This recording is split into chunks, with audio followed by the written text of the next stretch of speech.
practice you are about to learn is almost never described publicly. Underneath the pyramid of the Sun and also Great Pyramid at Giza, they have the ability to absorb something called physiostatic electricity from running water. As the water moves under the magnetized granite at the base, it creates physiostatic electricity, which these ions rush up into the pyramid itself, and there it's sent into specific chambers. Once it hits these different chambers, the hypothesis is that in some way it creates electric power, and in some way it comes out of the apex of these pyramids. Another way to look at this energy current is from a sonic or musical perspective. For instance, in Teotihuacan, this way of the dead had waterways that flowed from one level to the other, to the other, to the other, showing very specific relationship between each of these cascades of water to produce very specific musical harmonics across the whole complex. At Chichen Itza, you see something really amazing. You have the Pyramid of Kukulkan, which is a great temple. And then you also have the Temple of the Warriors, and you have the observatory.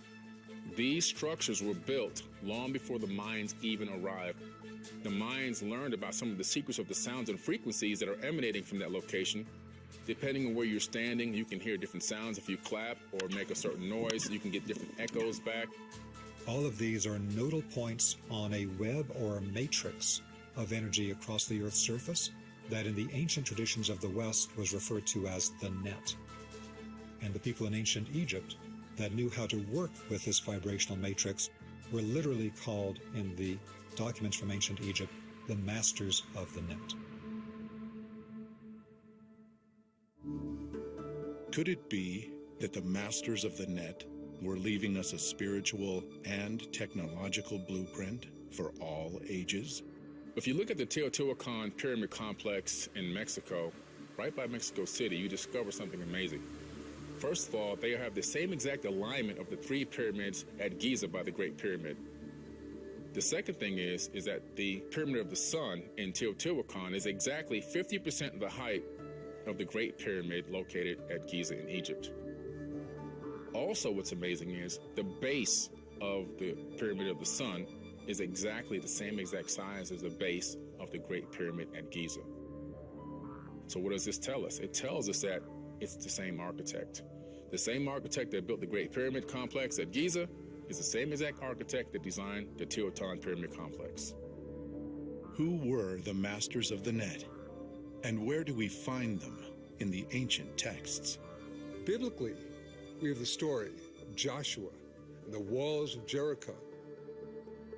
Joshua, who is the successor of Moses, who was trained in all the wisdom of the Egyptians, has an extraordinary way of bringing down these walls.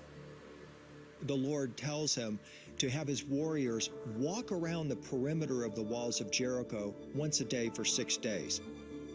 They're following 7 priests who have ram's horns in their hands, and they're also carrying the Ark of the Covenant. And he tells them that on the 7th day, they are all to walk around the walls of Jericho 7 times while the priests simultaneously blow a long blast with their horns. And then at one point they gave a great shout,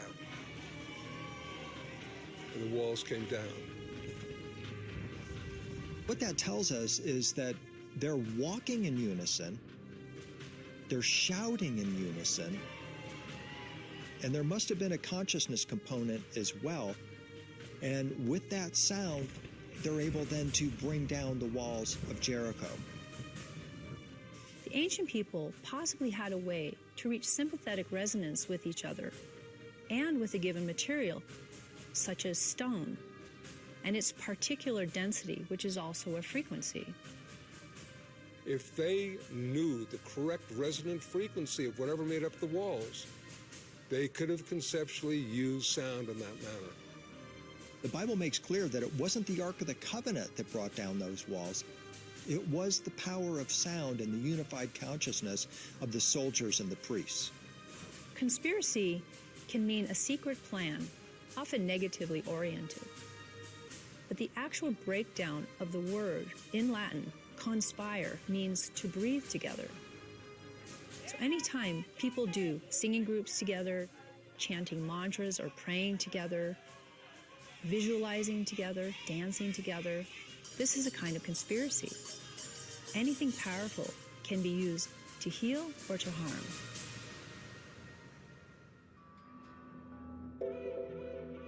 The masters of the net may remain a mystery for the ages, but perhaps it's possible to decode the messages they left behind.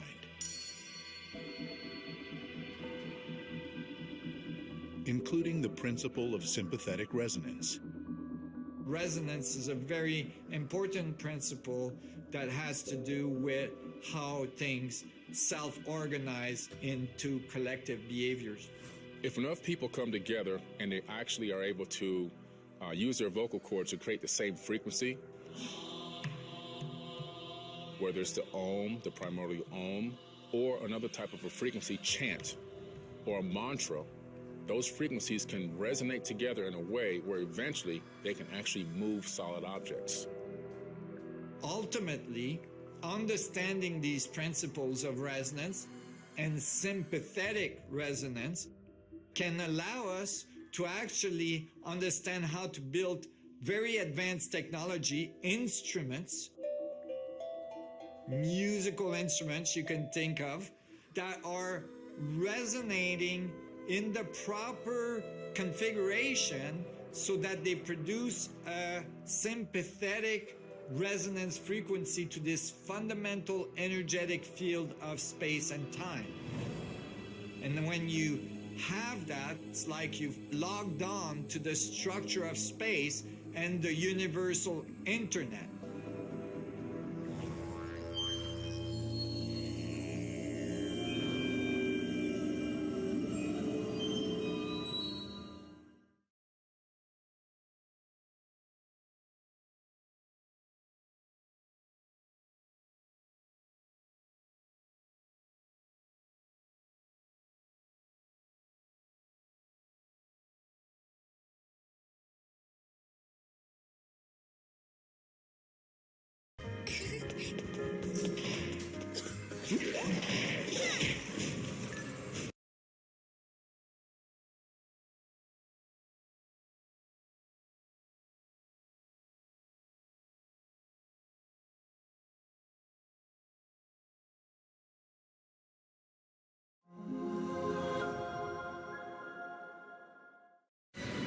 This is Secret Life of Symbols.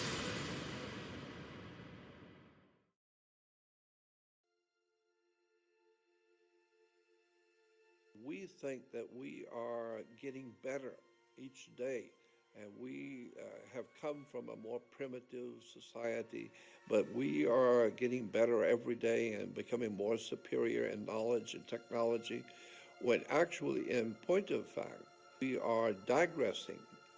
We are moving away from what we were thousands and thousands of years ago.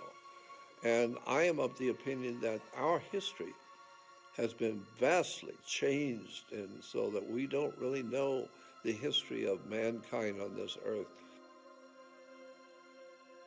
We are finding that there are temples on the ocean floor, pyramids, Machu Picchu, Chichen Itza, incredible structures of temples and knowledge which is displayed about the universe, about astrology, and the astronomical truths about the universe. The ancient, truly prehistoric and ancient people, they knew all about it. We're trying to catch up today to what they knew tens of thousands of years ago. We are finding everything that we think we know. It's already been here tens of thousands of years ago. There was a higher life forms on this earth than we are. I have a vision of, from the ancient world, were not what we would refer to as humans. I think that they looked like us, maybe, or in some ways like us. They were far superior. The people, whoever they were, that built the Great Pyramid of Egypt, had an extraordinarily brilliant understanding of the Earth, of our solar system, of the galaxy we were in, and all of the esoteric and profoundly important knowledge about life and the spirit of man and where we've come from and where we're going. And so it all implies that there was a far higher civilization all around the world. And the best science we have today are admitting that we're just trying to catch up with what the ancient peoples already knew. These ancient, brilliant builders and teachers, they didn't grow into that. They came in fully developed. When you look at Egypt as a classic example. If you go to the very beginnings of Egypt, it came in as an extraordinarily brilliant society of builders and knowledge, and then eventually devolved into what Egypt is today. But there was a time when Egypt was on its prime when it was founded. So it didn't kind of work up to, as we say, we're working up to some kind of a wonderful future.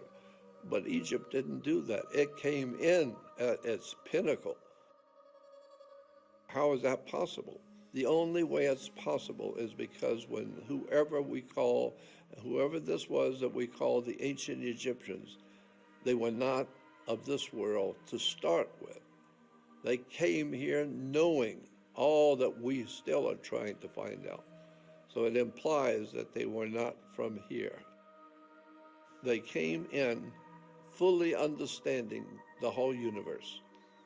And they were able to do things with their temples and with the way that they laid out the pyramids. They knew things we didn't know, and we still don't know. And we're still trying today. In metaphysics and in occultism, religion, we're trying to find the bottom line that the ancient peoples, they already knew. There is obviously a high science behind the life period. And all of the best of the best in our human life, like astrology and alchemy and all of the other, what I call sciences. Others would say, no, they're just belief systems. No, they're sciences, because when you really look into them, you begin to see that they're telling you things that scientists are just now beginning to realize. There's a higher occult or hidden. The word occult simply means hidden. And so there's obviously a higher science or an occult science behind mankind's ability to contemplate the spiritual aspects of life on the earth.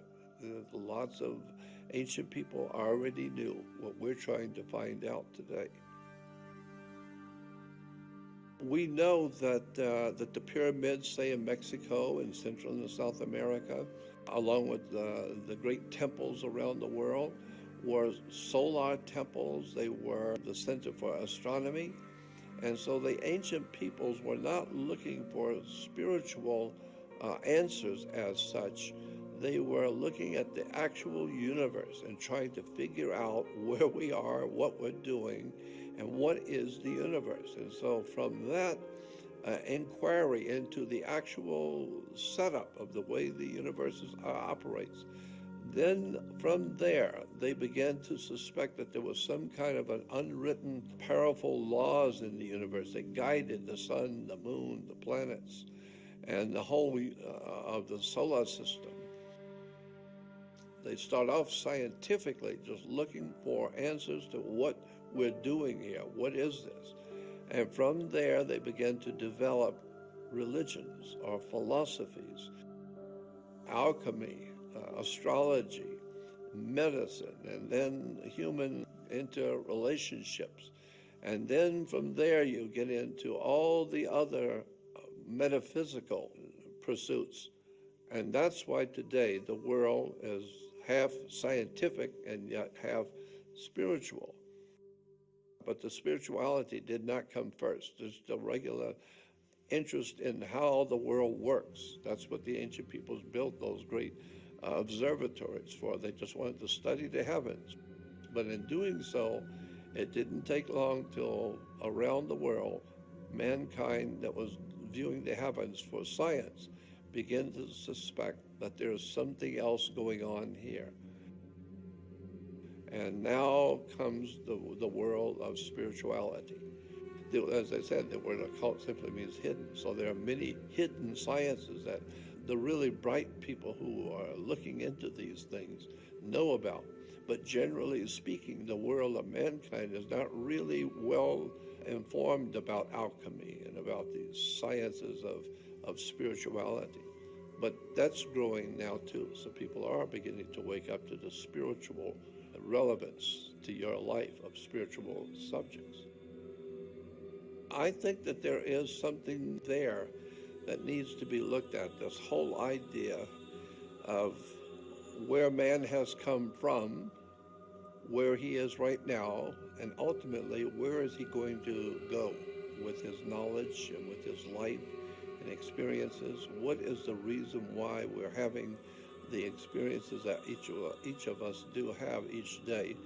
We're all growing, and hopefully we are growing far more intelligent and insightful and looking at the spiritual aspects of our life. That's a very important feature of being alive, is to not just live for the material world today, but start asking serious questions about where were you before you were born, and where will you be after you leave here, this earth, and what is the reason for our human life, and why are we learning so many hard lessons the hard way? There seems to be some sort of an overshadowing presence in the universe that men have called God, or some sort of an ultimate spiritual presence that is leading or directing our evolution.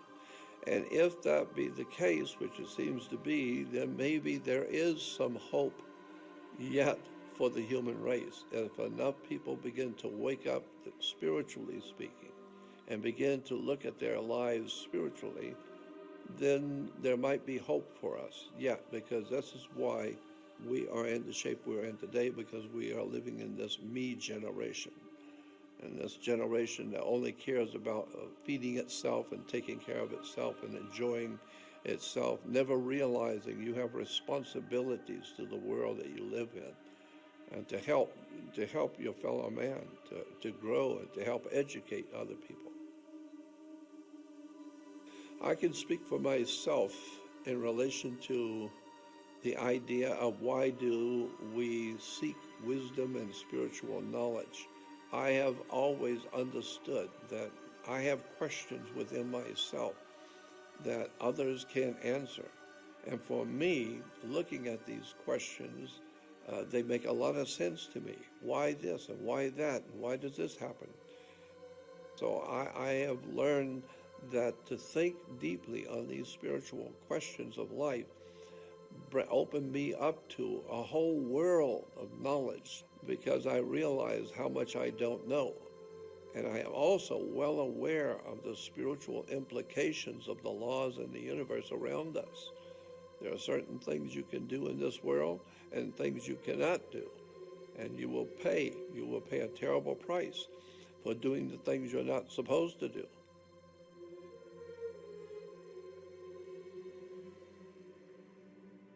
And I am totally convinced that there is some sort of an overshadowing force in the world that wants us to grow. And this concept is even in Christianity, where you hear talk about good angels and bad demons and bad angels, implying that there are good forces, unseen forces out there, and then there are bad. And we know that there is something called good and bad, and there are certain things in all society which are known to be bad and evil. I tend to think that there is something to this idea of reincarnation. And the reason why is because it is pretty much agreed upon by so many of the ancient religions and philosophers and great teachers of the world. My gut feeling is that we do come into this world with baggage from other lifetimes, and this is why we begin to become who we are because of who we were before. Another part of that story is that we, before we came and incarnated on this earth, that we chose a particular lifestyle, we're told and given to understand, and that we chose our own parents before we came here. I understand the spirit world not enough to know that it's very possible that we were in a spiritual state, and then we incarnated into a physical state. Now, the rest of it is up for speculation. I'm totally convinced that there are very legitimate and real otherworldly, I choose to call it, otherworldly forces, spirit forces, demonic forces. There is no doubt in my mind about, because I've had too many personal experiences that tells me and proves to me that somebody's watching us, somebody's watching the human family. The very history of how America was founded, and the founding fathers, so to speak, what vision they had when they were putting together the idea to found this country. What was their vision? What were they thinking? And what were they actually working toward? And now that gets into the subject of Freemasonry, to the secret sciences like alchemy and political. There's a lot of political stuff in there too. You have to be careful about secret societies, because these different societies become very powerful and very wealthy, but they have an agenda.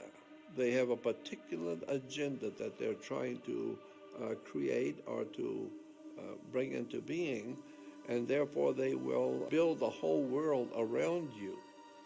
And you accept what, when you're a child, a baby, you come into the world and you just accept everything. And if you don't grow up, you just, as a grown person, you just accept whatever there is because that's the way it is. But that's not the way it is.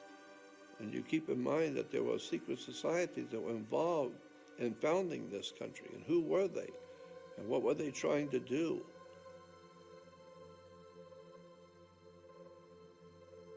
You have to know secret societies to understand why there are so many different symbols and emblems in Washington, D.C. and around the world. Because there's different groups, societies, that are working towards certain agenda, and they are putting symbols out that represent their agenda. We know that even in gangs, when you drive to neighborhoods like Los Angeles, and there are scribblings on the walls of gangs, those symbols mean something. And if you're in a gang, you know what those symbols mean. They're telling you something.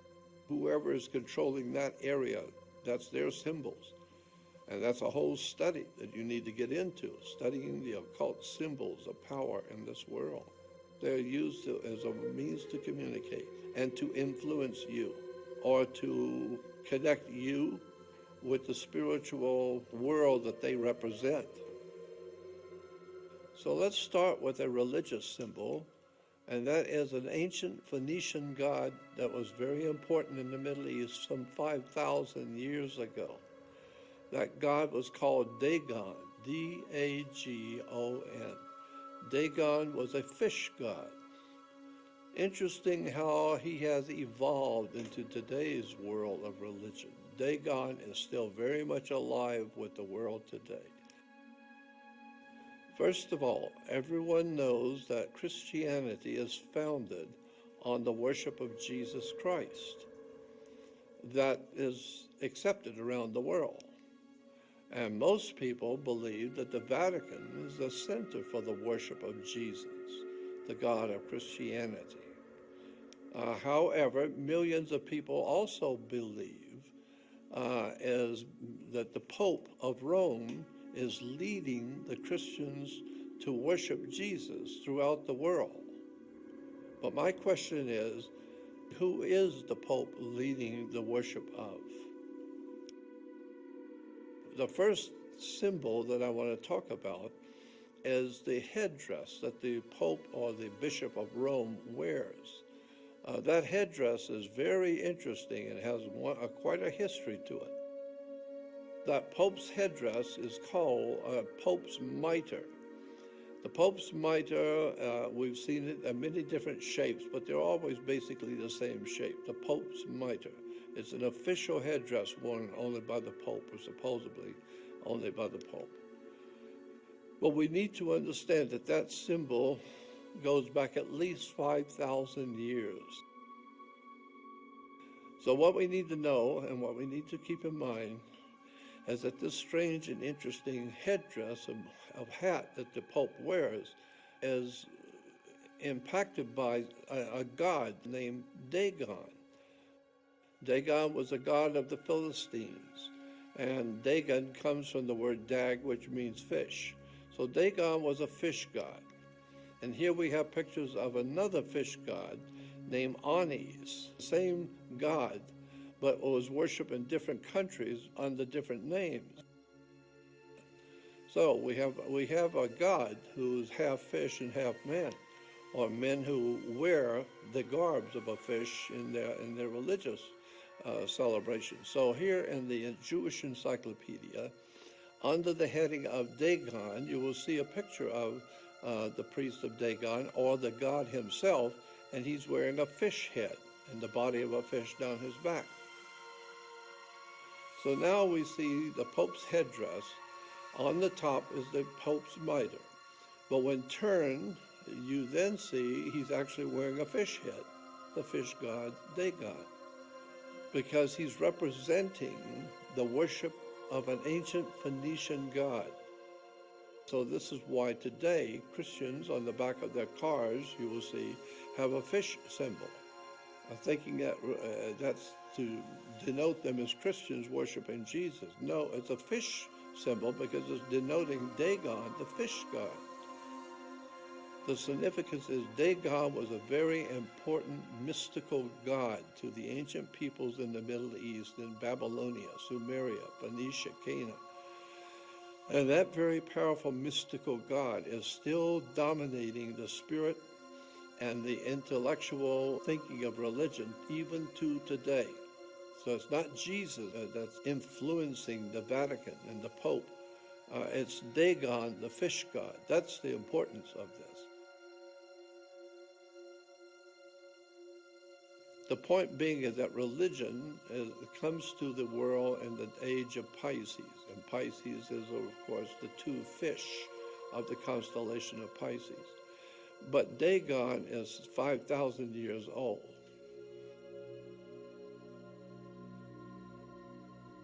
Another one of the symbols I find to be very interesting that's used quite often around the world today, but a lot of people don't know how it's connected to the religions of today, and that is a magic wand. Magic wands, we've heard in stories galore from children from childhood days about magicians who use a magic wand.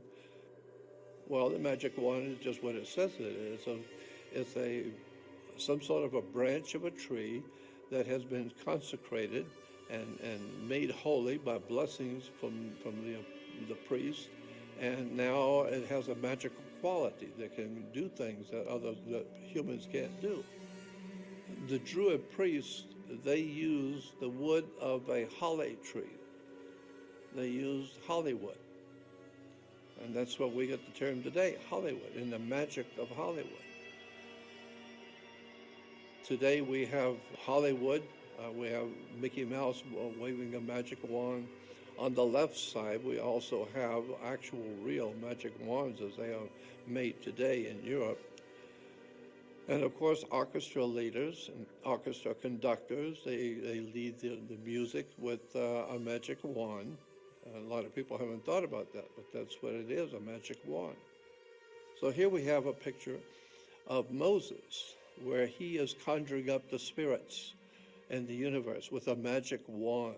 That's very interesting, Moses with a magic wand. In the ancient Roman Empire, the most important god at the height of Rome's power in the world was a god named Mithra. Mithra was a sun god. And according to the Roman explanation of their god, he was not only a sun god, but he did his miracles with a magic wand. Now here we have Jesus raising Lazarus from the tomb. And you will see that Jesus is using a magic wand. How many Christians know that all throughout Europe and around the world, Christian churches have Jesus working his miracles with magic wands?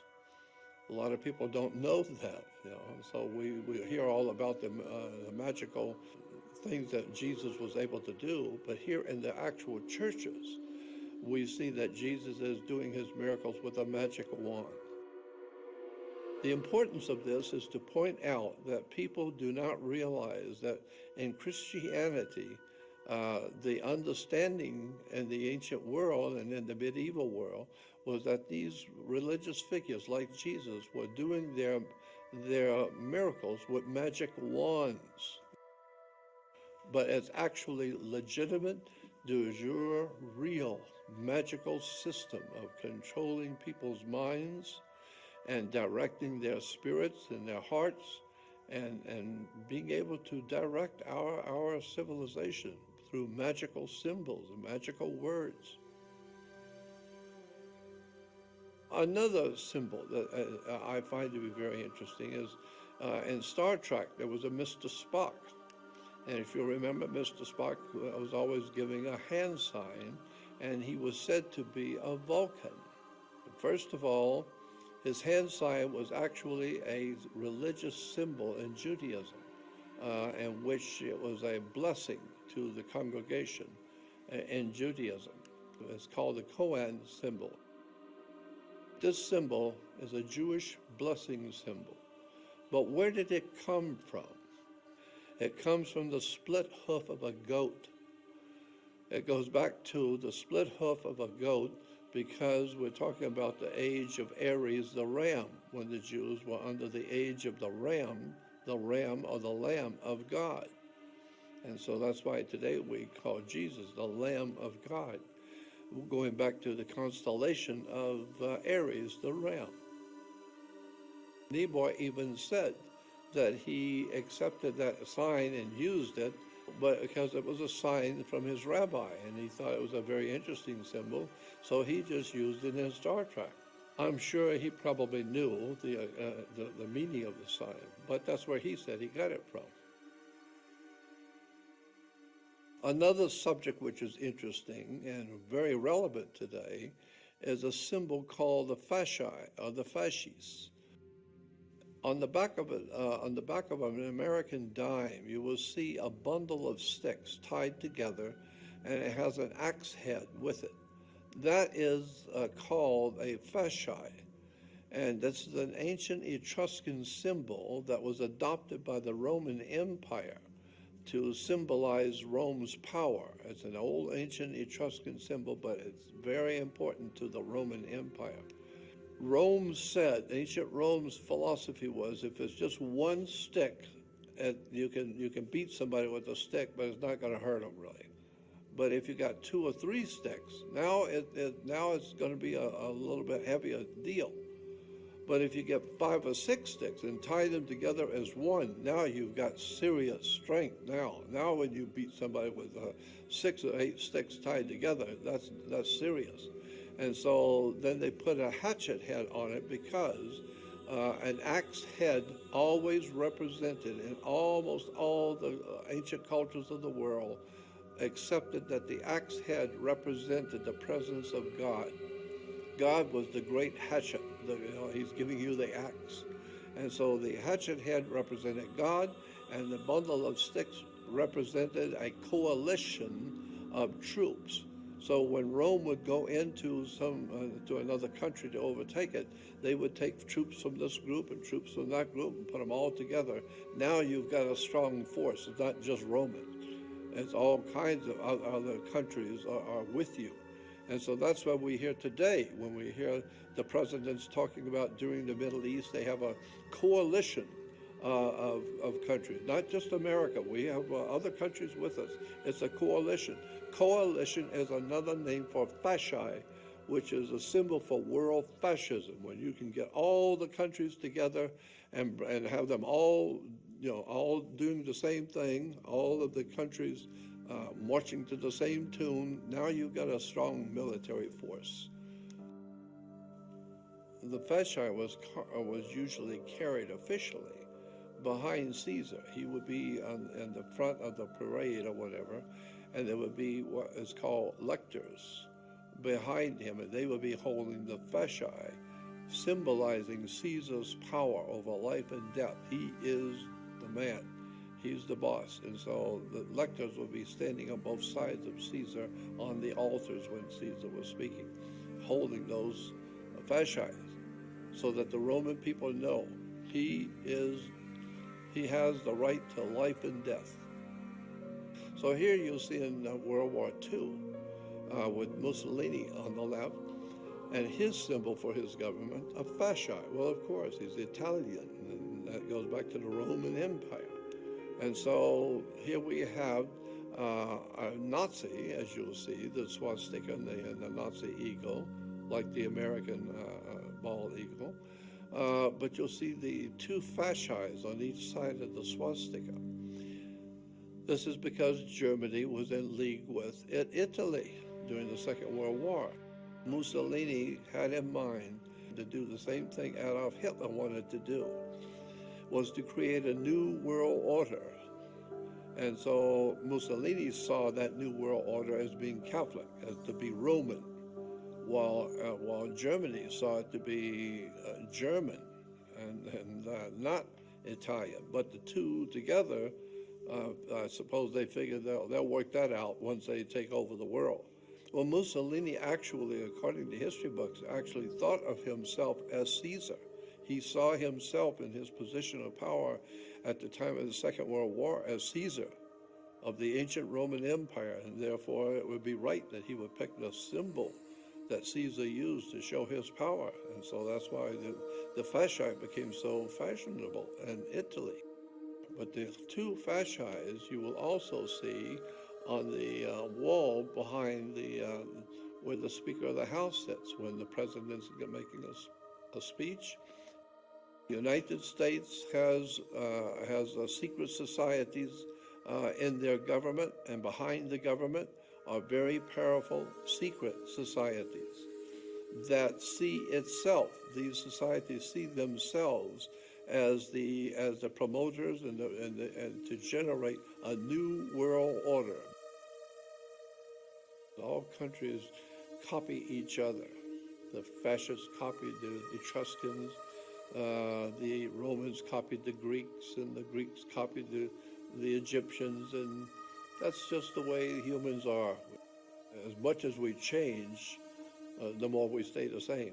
We're all still adopting the same symbols that we adopted under the Egyptian Empire. We're still using those symbols today, pyramids. And let's talk about the pyramid. And we all recognize that there's three beautiful pyramids on what is called the Giza Plateau in Egypt. But my question is, there's only one of the three of those pyramids is referred to as the Great Pyramid. First of all, you need to know that the pyramid that's directly behind the Sphinx is not the Great Pyramid. It is a Great Pyramid in Egypt, but it is not the Great Pyramid. This is the Great Pyramid of Egypt. How many sides does the Great Pyramid have? Well, you would think if there's four sides, and then there's the bottom as a side, so it would be five-sided pyramid. But actually, in point of fact, no, the Great Pyramid is 9 sides. Why? Because on the first day of the spring equinox or the fall equinox, if you're in the right place at the right moment when the sun hits the pyramid, you will see that each side is divided down the middle, but so subtle that when you're there at the pyramid, you don't notice it. But on the first day of spring and autumn, you will see the Great Pyramid is divided down the middle. And so here again is another picture of the pyramid from above on that special day, that special hour when the sun's hitting it just right. And so each side is two sides. Therefore, if you got not 4 sides, but 8, plus the bottom side makes 9. So how many people know that the Great Pyramid of Egypt has 9 sides? It's strange, but it seems as that no one really knows why the Egyptians took so much effort to divide each side of the pyramid so perfectly and so brilliantly and such that you would not see it until a particular day at a particular time. We call it the Great Pyramid because there's a lot of important stuff implied in that pyramid. And the other pyramids do not even come close. They don't have anything like what's in that Great Pyramid. That is one act by itself. It's the only one. That's why we today call it the Great Pyramid. The next subject we'd like to look at for a moment is the cornerstone in the Christian religion. Christians will tell you that that in the church of Christianity, Jesus is referred to as the cornerstone of the church. But that's not exactly correct. The actual scripture says that he's not the cornerstone. It says Jesus is the chief cornerstone. A cornerstone is what it's said to be, just a stone at the corner of a building. But wherever you set that cornerstone up, you're going to line all the other stones up with it. So it's the first one that decides where this building is going to be aiming. And so Jesus Christ, the cornerstone. But Jesus is actually referred to as the chief cornerstone. And that's important because there's a totally different understanding of the word chief cornerstone. Chief cornerstone means a triangle placed on top of a pyramid. If you take a perfect, flawless pyramid triangle and you cut off the top, it itself is a pyramid, but it's a tiny one that sits on top of the big one. That tiny little pyramid is called a pyramidion. A pyramidion is a tiny pyramid sitting on top of the big pyramid. That's what the Bible says Jesus is. He is a pyramidion. He's not a cornerstone. He's a chief cornerstone, which is on the top of a pyramid. That was the genius of the ancient Egyptians. And so today, the more we have changed, the more we stay the same. And so we use the same symbols that Caesar used. We use the same symbols that the Babylonians used. It's because mankind is hardwired, so to speak, to realize the importance of very powerful symbols to represent your civilization and who you are, and where you've come from, and what your destiny is. It's everywhere from religion to governments to military, commerce, banking. Symbols is a way to communicate with the world. I'm Jordan Maxwell, and thank you for watching. This is Secret Life of Symbols.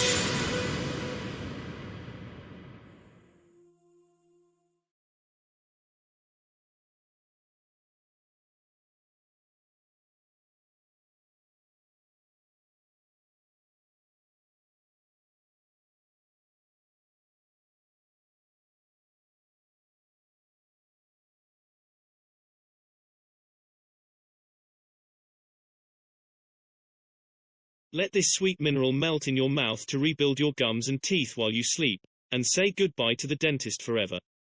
People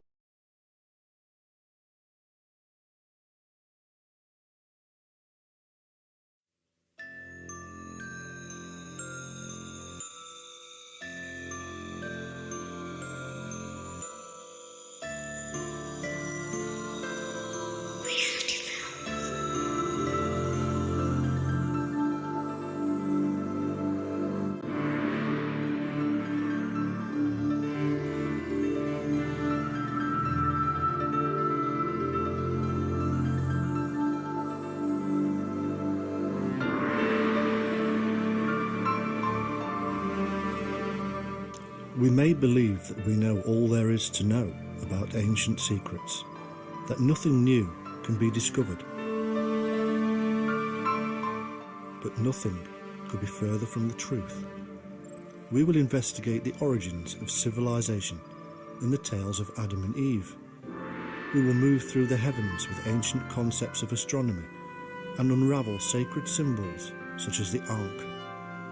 We will visit pyramids and ancient round towers and connect to harmonic frequencies discovered and utilized by our ancestors.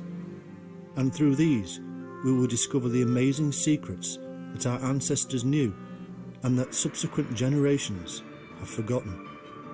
We will see how the authorities hid and destroyed evidence and further darkened our vision of the past. But we will finally reveal the sacred secrets that shine a light on the true reality of our very existence. Welcome to the Top 10 Ancient Secrets.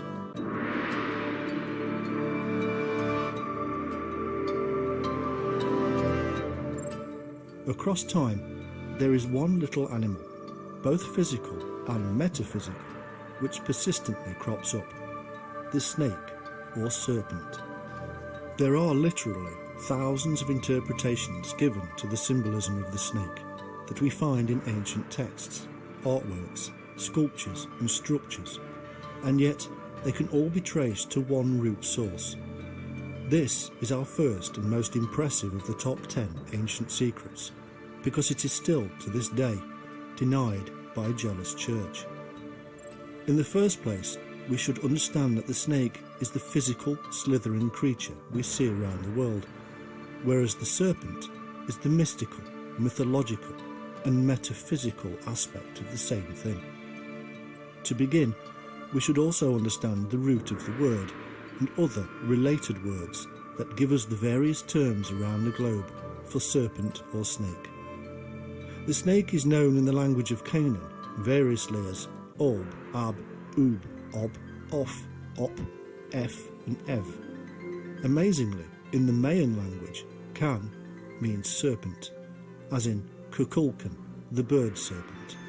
And just as in the ancient Sumerian Akan and the Scottish Can for serpent, Vulcan, the Roman god of fire, comes from the Babylonian Kan for serpent and Vol for fire, showing an etymological link across thousands of miles. Indeed, even the very centre of the Christian world, the Vatican, comes from the word vatis for prophet and can for serpent, making the Vatican a place of serpent prophecy. The oracle that the biblical King Saul appealed to for prophecy was called One That Hath Ob, or the priestess of Ob, the snake. The snake worshippers of Moses' time and area were known as Hivites, derived from Hivia, or serpent, the root of Eve. Hivites became Ophites, the early Christian Gnostic serpent worshippers who claimed affinity with the Christians in the 2nd century AD. Indeed, the very children of Israel intermarried with them and served their gods. They were also known as Baalim, from Baal. Baal was a solar god thought to be an abbreviation of Ob-El, the serpent god or shining serpent. The shining aspect of the serpent reveals a subtle clue. On the one hand, the shining was the illumination believed to have been achieved when under altered states of consciousness, and wherein one sees serpents the world over. This is of course not true enlightenment, as our ancestors readily pointed out that true illumination derived from knowledge of one's own soul and knowledge of the greater work of the gods. This leads us to the other knowledge, the stars. In literal truth, the serpent was indeed seen in the sky, which shone down upon us. This is why in Egypt, for instance, we will see the sun, or Aten, wrapped with the snake, and why the serpent was worldwide seen as a symbol of the sun. Getting back to Baal, we find that the 20th century writer and historian Bryant remarked that the Greeks called him Beliar, which was interpreted to mean a dragon or great serpent. Bel is the Assyrio-Babylonian version of the gods Enlil and Marduk, being the same as Baal. The same Baal seen throughout the Bible. So the Baal in the Bible is a Babylonian serpent god. Could it be that Beltane should be rendered Beltan, both words signifying the dragon or serpent, and showing again a cross-continent link to Europe? Remember that this was a time of year associated with the sun, and the serpent is again here being linked to these astrotheological concepts. In fact, Tanit, or Tanit, was the patron goddess of Carthage in northern Africa, who was also associated with the Tree of Life, like Ishtar and Astarte, and she definitely crossed cultures into Europe. Often, the tree is depicted with wavy lines, said to represent serpents, emerging in symbolic form. The name Tanit means serpent lady, and she is found on many coins in Carthage associated with the caduceus and symbolizing the role of Tanit in life, death, and rebirth. She is basically the same as the Queen of Heaven, Astarte or Isis and Mary. Here, the serpent is associated with the cycles of the moon as the Queen of Heaven, whereas the male serpent is the King of Heaven, the Sun, the one being the mirror of the other. This relates the early Christian Gnostics right back to Babylonian beliefs of serpent worship, which in turn goes across to Egypt and Mesopotamia, in general towards the African ancient serpent cults. Christianity, then, is related to the most ancient serpent worship known, and if it were not for the destructive covering up of huge amounts of historical data by the Christians, then this would have been all the more obvious. It is a fact that the Christians were ashamed of this link and did all they could to destroy it, not least because it revealed their own deity to be the sun itself. A general term used for early Christian Gnostics was Ophites, although it is probably too strong to call them Christians in the modern sense. Epiphanius said, "The Ophites sprung out of the Nicolaitans and Gnostics, and were so called from the serpent which they worshipped.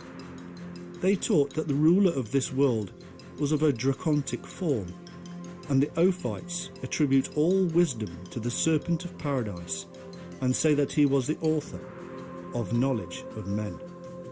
They keep a live serpent in a chest, and at the time of the mysteries entice him out by placing bread before him upon a table.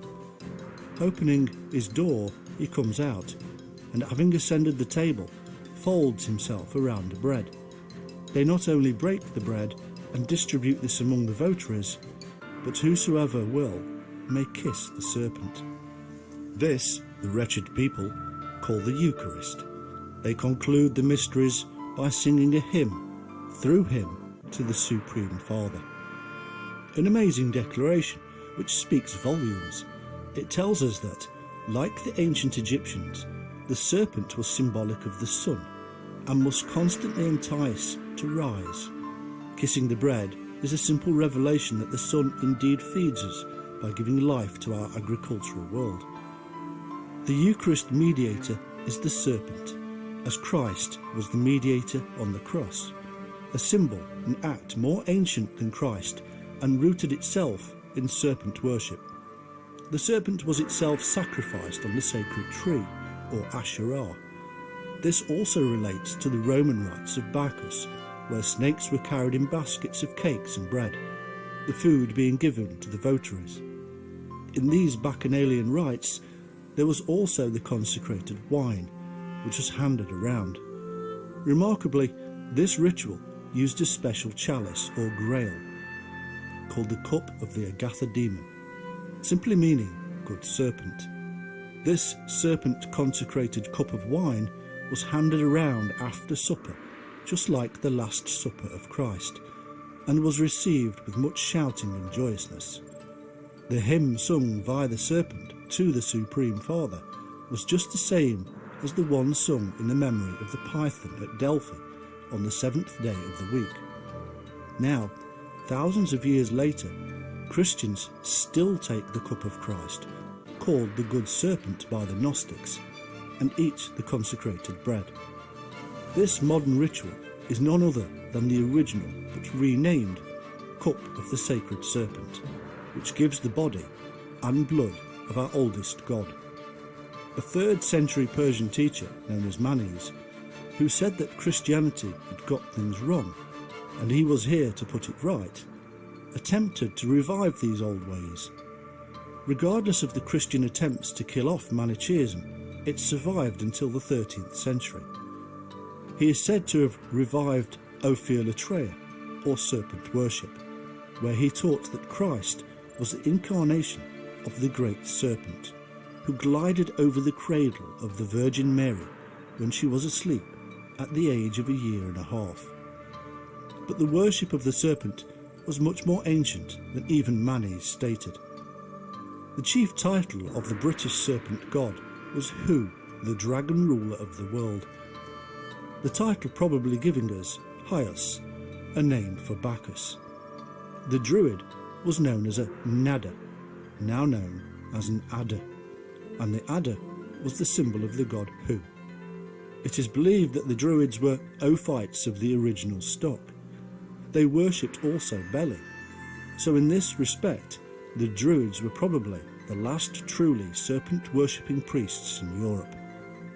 According to Herodotus, a sacred serpent was fed honey cakes once a month at the Acropolis in Athens. These honey cakes were marked with the omphalos. The superstition of the omphalos was widespread, like the serpent belief, from India to Greece. It is a boss or orb with spiral lines through to represent serpents coiled. These are similar markings on ancient stone monuments across the world, especially at Newgrange in Ireland. Quintus Curtius also pointed out that in Africa there were such stones with spiral lines, said to be a symbol of their serpent deity. To the Etruscans, the omphalos was seen as a route to the underworld. It was placed in a trench called a mundus, or earth, and the first fruits offered into the trench, which was then covered by a huge stone. The entire city was centred on this spot, with all roads leading to and from it.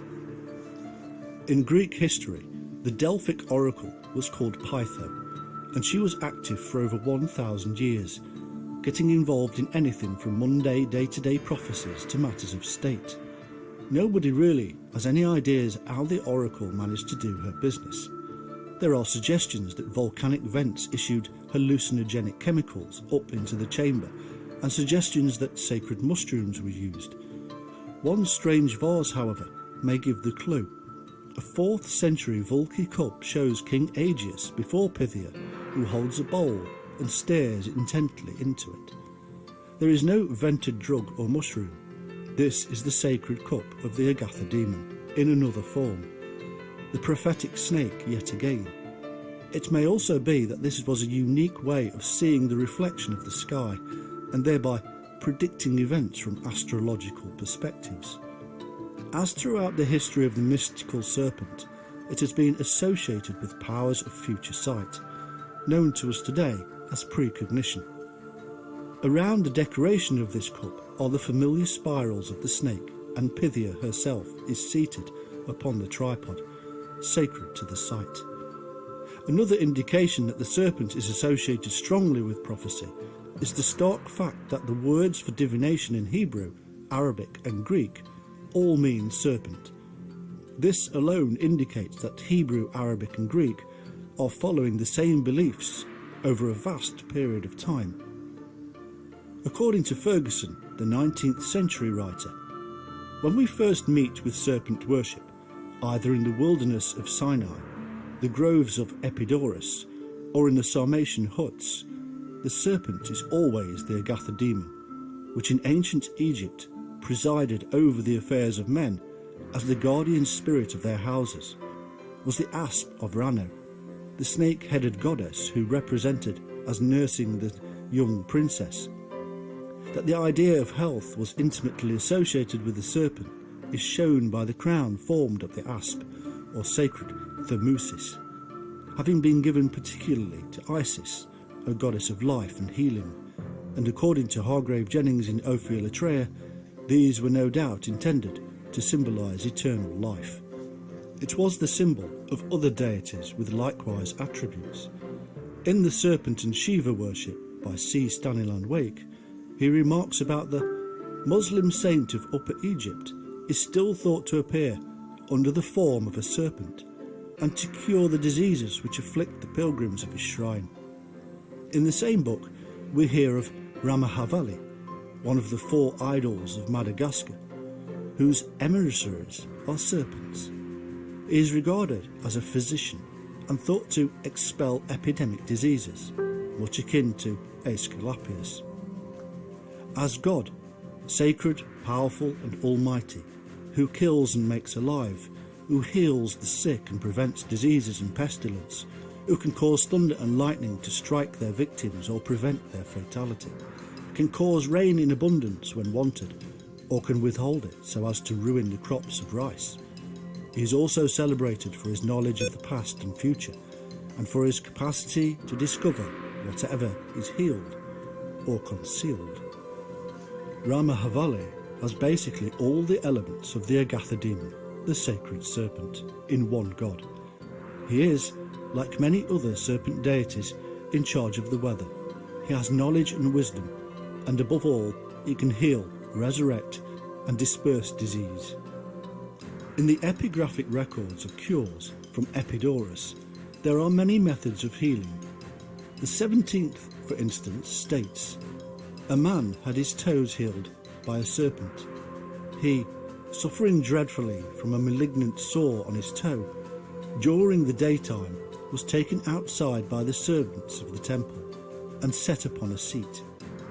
When sleep came upon him, then a snake issued from the abaton and healed the toe with its tongue, and therefore went back again to the abaton." Our second ancient secret is the story from Genesis of Adam and Eve. These 2 people are the biblical progenitors of the whole human race. Remarkably, both are related to serpent worship from their Sumerian origins.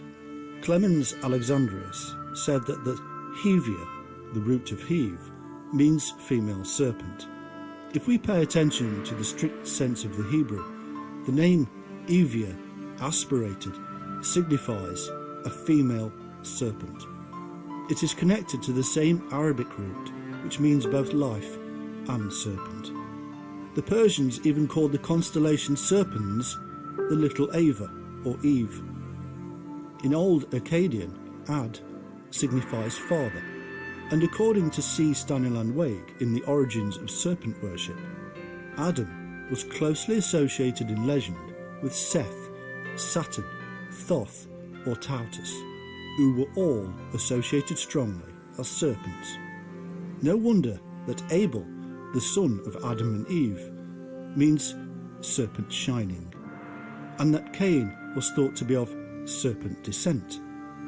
The other and important point to note is that Adam and Eve were initially immortal, and Eve gained her wisdom via the serpent on the tree of knowledge or life.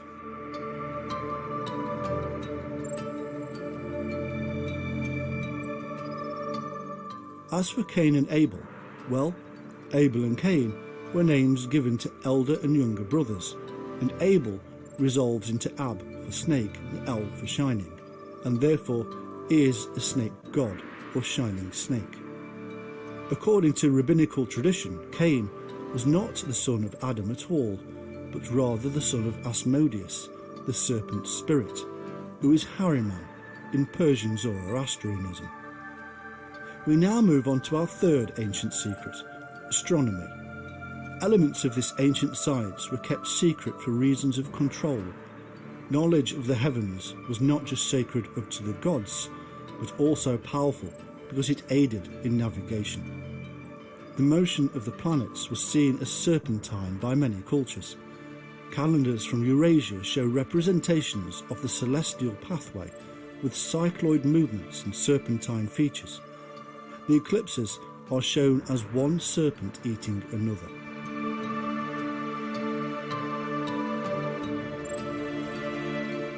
Similar serpent formations for the celestial pathways are shown across the world, and so it is not surprising to see the serpent represented on the ancient stone monuments of the world, which are aligned to various celestial motions such as midsummer and midwinter.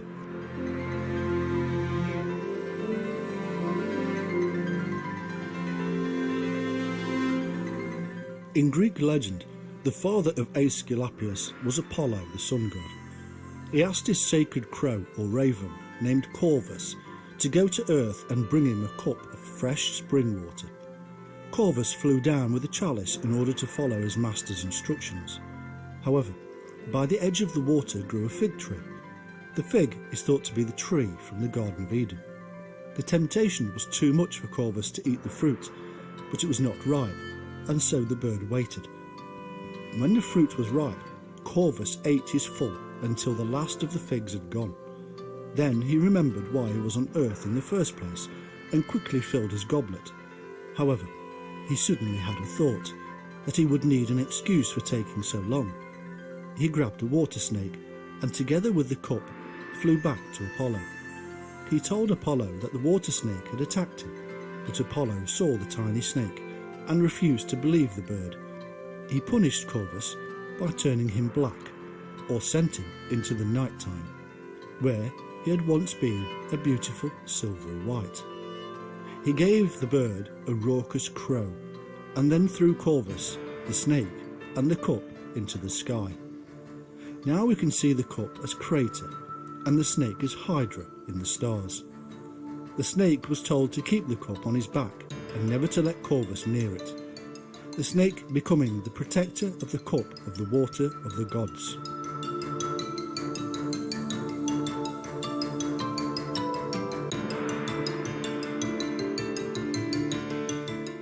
Ophiuchus stretches from the east of the head of Hercules to Scorpio and is partly in the Milky Way and divided by the celestial equator. Ophiuchus, the snake handler, and Serpens, the snake, are seen together, the handler holding the snake. The classicists see Ophiuchus as Aesculapius, the healer. To others, Ophiuchus is one of the Libyan Persili, who were noted for their skills in curing snake bites, and to still others he is Aaron or Moses with their serpent staffs, or St. Paul with his Maltese viper. Again, the word Ophiuchus comes from Ophis for snake and Chiro for to handle, sounding remarkably like Chiro, a supposed name for Christ, but a symbol which has much older origins. Serpens, however, is the most unusual constellation in the sky. It is the only one that is split into two parts. The two parts themselves are very telling, as they reveal a distinction between the tail or body and the head of the serpent. Serpens caput is the head of the serpent, and Serpens cauda is the tail of the serpent. Even though the two are separated, they are still and uniquely classed as one. The other important point to remember is that Ophiuchus and Serpens, thousands of years ago, were actually much larger in the sky than they are today. They had more importance to the ancients than we realise. It is a springtime constellation. It is therefore the constellation of new life. And this leads us nicely to our fourth ancient secret. It is a symbol of life like no other, and has been used by many over the centuries.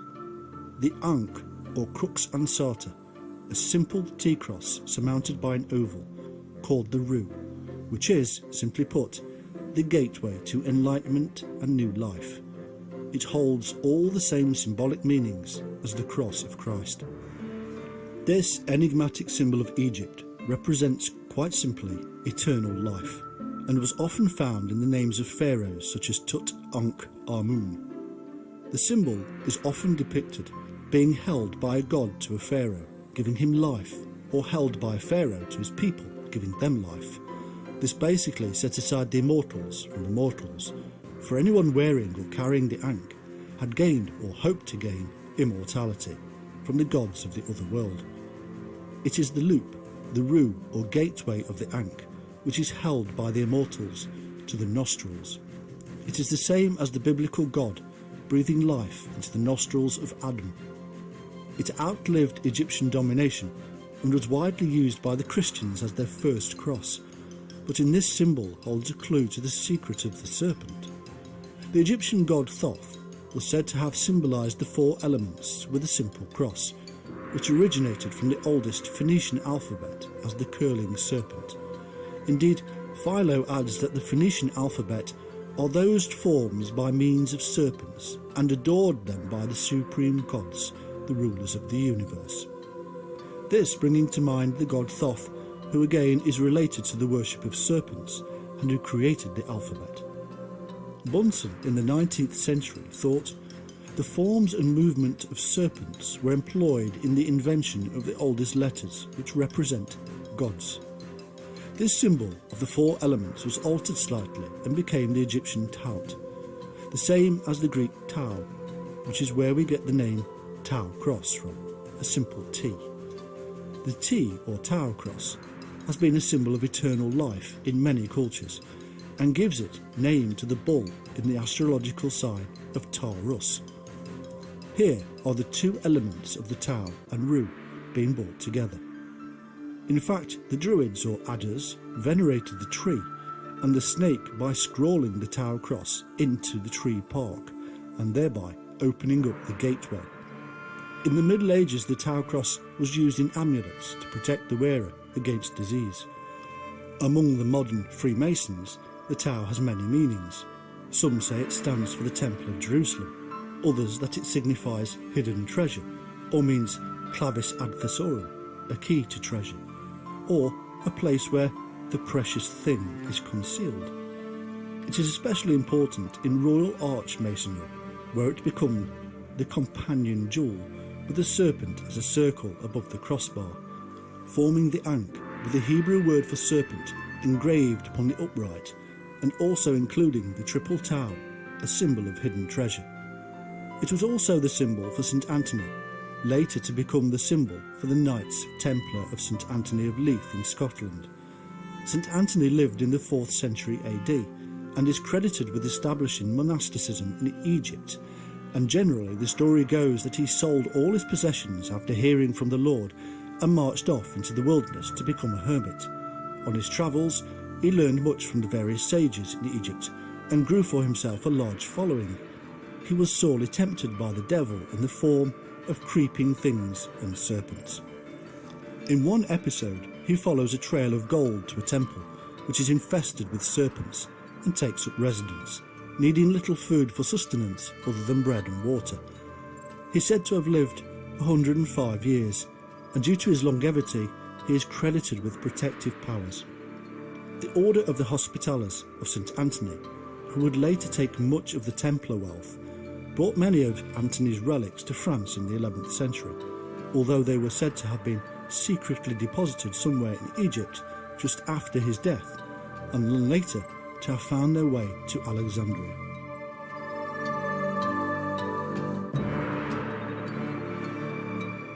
The Taut or Tau symbolises the creating four elements of the universe.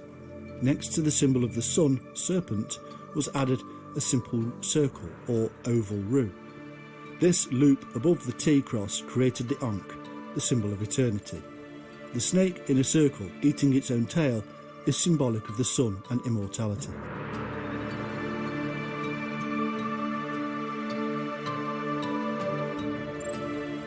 The symbol of the moon was added to this, turning it into the sign for Hermes or Mercury, and showing the caduceus serpent origin. No wonder that this, the most perfect and simple of symbolic devices, became the symbol of the early Christians. No wonder that, even though there were no cross-beam crucifixions, Christ was nevertheless symbolically crucified on a symbol of eternal life, a symbol of the serpent and access to life eternal. This symbol became the mark or sign, which would set the believer aside for saving. In Ezekiel, this is the mark that God will know, the mark on the forehead. As Dean points out, the Ezekiel passage 9:4 should read, "Set a tau upon their foreheads," or mark with the letter tau their foreheads. The early Christians baptized with the term Crucis Thaumate Noter. They baptized with the symbol of the snake.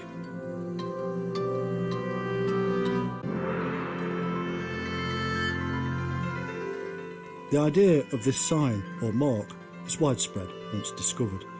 In Job 31:35, we read in our modern Bibles, "I sound now my defence, let the Almighty answer me," which should properly read, "Behold, here is my tau, let the Almighty answer me." He then goes on to say, "Surely I would take it upon my shoulder and bind it as a crown to me."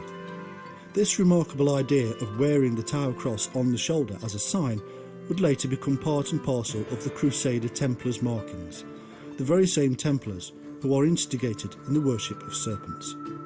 Also, the Merovingians, said by some to be descended from Jesus and a serpent deity, were also born with a red cross between their shoulder blades. The Tau cross is also strangely used by those practicing sacred geometry as a marker for buried treasure, whether physical or spiritual. This buried treasure is the gateway, and the Tau cross, as a symbol of the serpent and eternal life, was the method of access.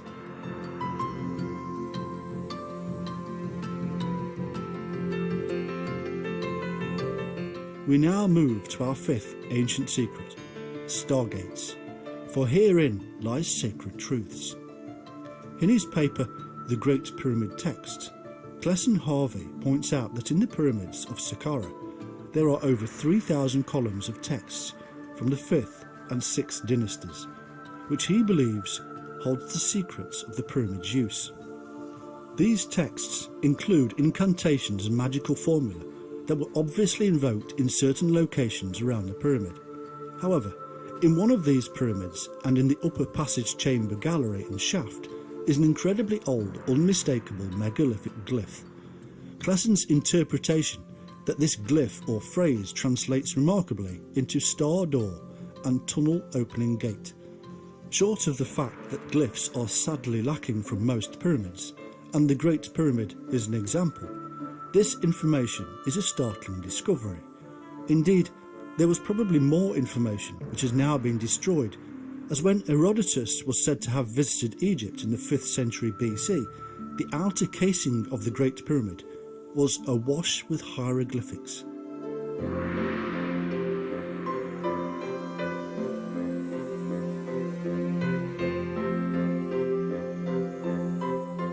Egyptologists claim that the star is mythological and leave it at that. We, however, will not. Could it be that this tunnel and star door is really the entrance to a shamanic otherworld, as star and shining are intimately linked in meaning, with one having emerged from the trance experience has triggered by the shamanic activity? The star symbol, incidentally, is the 5-pointed pentacle, and which relates to the head and the whole process of entering the other world and the shaman. Its symbol has remained with us and has remained mysterious ever since. Also, the pentacle is a perfect device for navigation via the moon and the sun. It therefore aids in the location of sacred earth energy.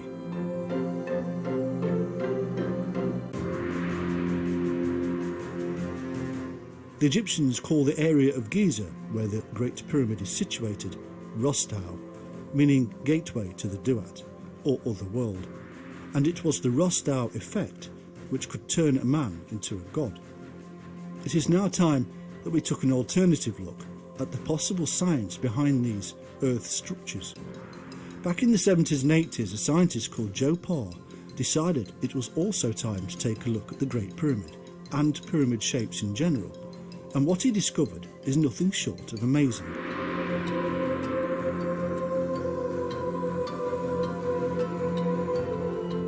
In his experiments, Joe set up a model of the pyramid, aligned north, south and east, west, with flat coils placed on the north and south. A blown 1 microfarad capacitor was sparked across the gap using a battery, resistor and chart recorder. This was to simulate the electromagnetic energy of the Earth passing over the pyramid, what are commonly known as Earth energies. The scientists registered the changes on a daily basis, recording the bizarre phenomenon of energy bubble that surrounded the pyramid. Strangely, the energy actually stopped all kinds of radiation, and the bubble showed attenuation to beta emitters, ion sources, and magnetic sources when in the bubble. Feeding negative ions into the bubble actually intensified the energy. The energy was also found to alter over the course of the year, and 13 years of experimentation gave good results. Most peculiar was the effect upon gravity, which is linked intrinsically to electromagnetic radiation.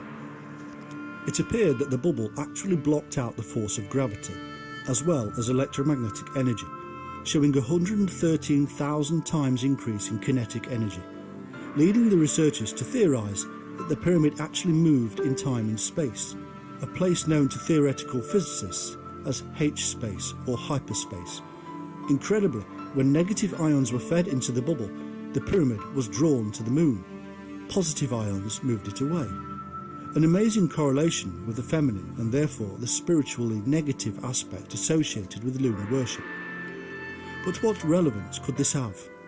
Well, if, as it can sometimes misleadingly appear, all things point towards the Great Pyramid, then there has to be a good reason or two.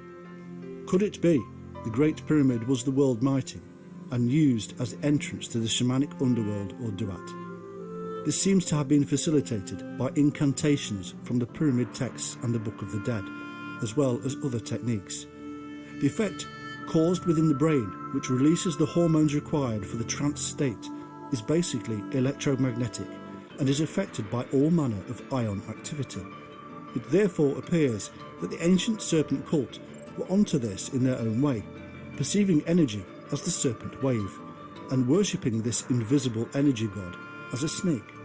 Eventually, gathering sufficient knowledge of this serpent energy, they erected buildings that conducted the energy into a controlling element, with the effect of the plugs in the air vents having a resonance also upon the electromagnetic energy. We can see how it could have been specifically honed and finely tuned to create the effect. But let us leave the pyramid for a while and move to number 6 on our list of ancient secrets, the round towers. These round structures are worldwide and number in their hundreds, and strangely, they are linked to the serpent in almost every instance. Tall, elegant, round structures built by cultures as diverse as the Irish Celts and the early Christians, to the Hopi Indians and Egyptians, all of which are linked to serpent worship. In Ireland, there are over 65 round towers, many over 100 feet and claimed by academics to be no more than 1,000 years old. However, as with most Christian buildings, they are generally built upon much more ancient religious ground, and indeed, many of them can be proven to be older than first believed. Some even have churches built onto them, as if to attach the church to the ancient serpent worship physically. Historian and writer Gradwell in the 19th century pointed out that St. Patrick and his followers almost invariably selected those sacred sites of paganism and built their wooden churches under the shadow of the round towers, then as mysterious and inscrutable as they are today.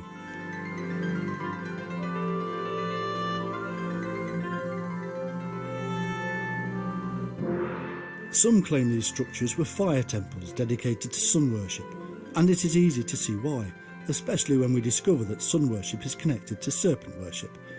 Others claim them to be watchtowers, which would relate nicely to the ancient Sumerian and Semite term for the serpent cult, as watchers. In fact, Hargrave Jennings, author of Ophiolitria, relates them to the obelisk, that ancient phallic and serpent-derived pillar to the heavens. These towers are also found close by rivers, streams and holy wells, and this not only raises the question of earth energy caused by the watercourse, but also is very telling, as serpent deities were always associated with watery places. Water was indeed the subterranean home of the serpent race, and was the entrance to the underworld or other worlds, which is where the trance state was intending to take you. But it is this association with water which seems to be important to such structures and in terms to Earth-related electromagnetic energy. There may indeed also be an important link between round towers and the Phoenicians, who had similar structures dedicated to their rain and water deity Baal. There are thousands scattered across Sardinia, just north of the Phoenician city of Carthage, dating to at least 2,000 years before Christ. There are also those who believe that these round towers served as astronomical tools, like Stonehenge for instance, and this may be the case. The towers in Iran, called Radkan, meaning serpent, are thought to be these, and like the European towers of a much later date, they have conical caps. It has long been theorised that stone circles and ancient monuments are to be found on Earth energy lines, known as ley lines. Many have theorised that these standing stones are magnetic acupuncture points upon the Earth, and that by aligning them strategically, the ancients were building the energy pathway for some unknown reason. The power found within the rocks, according to scientist Callahan, came from the millions of years of grinding and crushing of drifting tectonic platelets, and that energy was trapped within the minerals that make up the various materials. Giving language to this theory, Callahan calls the positive and negative electromagnetic forces found within the rocks paramagnetism and diamagnetism, respectively. It claims that these forces were known in ancient times, by the Chinese as yin and yang, and by the Irish as fairies and leprechauns, the powers within the earth. It was Callahan who discovered the tachyon, which many had said did not exist. This is a particle that actually moves faster than the speed of light, something we now know others do via quantum entanglement. If mankind could utilise such a particle, it would actually be able to receive a message sent using the tachyon before it had been sent, thereby upsetting some fundamental laws of physics. Callahan states that we must treat rocks, stones and even soil as antenna collectors of magnetic energy waves. And it is this statement which revolves around the round tower theory as being earth antennas. However, he also points out that as fertile land is derived from volcanic activity, it too is an antenna, a flat one. Using this theory, he has gone on to show how practical applications can come from this research by improving the growth of plants by using the magnetism of the soil. He even claims that by building small round towers in the garden, we too can help growth of plants. Basing the hypothesis of his work in insect antennae and the capacity to resonate electromagnetic waves, Callahan hypothesized that the tall round towers were made to be earth antennas, and that even similar buildings or structures around the globe could also be seen for the same reason. He believed, before his time, that the energy would be passed on to those meditating at the site.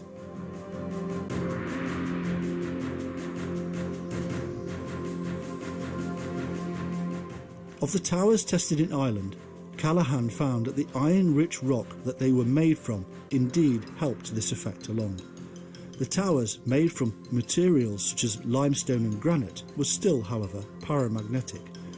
Callahan goes on to show how the rubble within these towers, which has baffled people for decades, was truly there as a tuning implement. And all of this brings us to number 7 in our top 10 ancient secrets: the harmonic alignments. One researcher, Boris Said, is quoted as having said, "Subsequent experiments carried out by Tom Daly in the King's Chamber of the Great Pyramid and in chambers above the King's Chamber suggest that the pyramid was constructed with a sonic purpose." Danley identifies 4 resonant frequencies or notes that are enhanced by the structure of the pyramid and by the materials used in its construction. The notes form an F-sharp chord, which according to ancient Egyptian texts was the harmonic of our planet. Moreover, Danley's tests show that these frequencies are present in the King's Chamber even when no sound is being produced. They are there in frequencies that range from 16 Hz down to a half a Hz, well below the range of human hearing. According to Danley, these vibrations are caused by the wind blowing across the ends of the so-called air shafts, in the same way as sounds are created when one blows across the top of a bottle.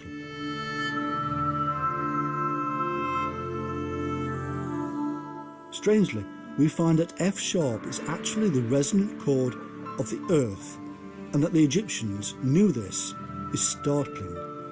Mr. Sayed goes on in a separate interview to point out that a Native American maker of sacred flutes from Oregon also makes his flutes tuned to the key of F sharp. We may also note that, as Callahan had previously pointed out, the importance of certain stones in connection to electromagnetism. The stones of these tuned passages were granite, a specific paramagnetic rock. Boris Sayed also points out that the coffer in the chamber itself is attuned to the frequencies of the pyramid. We should also note here that the vibrations were below those of the human ear at 16 Hz or less. This will become very important. In 1988, Dr. David Deamer, Professor of Chemistry and Biochemistry at the University of California, made another chance discovery. Collaborating on a Science Meet Arts project, Dr. Deamer attempted to find the vibrational frequencies of 4 base DNA molecules. Cutting all the technical science and bottom-lining the whole thing, it was basically found that the pitch which shows up most frequently and asserted itself as a tonic was F sharp, having been discovered 3 times in each base collection. It turned out that the frequencies in base DNA are harmonically ordered and perfectly in line with the frequency of the Earth, a secret we have only just discovered, and yet ancient man knew. It seems also that these particular frequencies turn out to be particularly pleasing to the ear, and indeed are thought to aid the healing process. Now, did the ancients know of this correlation between harmonic stones, the earth, and even electromagnetism?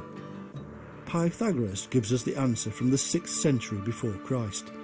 He described the stone as frozen music. His intuition apparently told him that the mathematics of frequency occurring in the planets Earth and other cycles were in tune and indeed told a story. At the base level, our bodies understand this, and at the heightened trance state, our minds do too. What the ancients did was to build structures which utilised the electromagnetic and harmonic effect, which work in unison with each other and us. They built in symbolism, power and grandeur, but also the universal harmonic and paramagnetic power. They then ritualised the whole thing into great and magnificent stories, fables, and even developed religions accordingly. Worldwide, and all relate to the serpent, a symbol of the wave form. All of this wonderful balance came about simply because the universe is striving for order. Over billions of years, the seemingly chaotic soup of the cosmos settled down into a wonderful equilibrium. Now, after millions of years of mankind attempting to understand this universal connection, we, in our modern era, have lost it. Instead, we have to rediscover it through hard, rational science, what we shall call our left brain.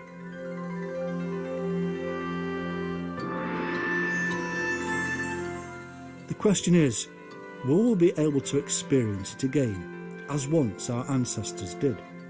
This leads us into number 8 on our list, the universal frequency.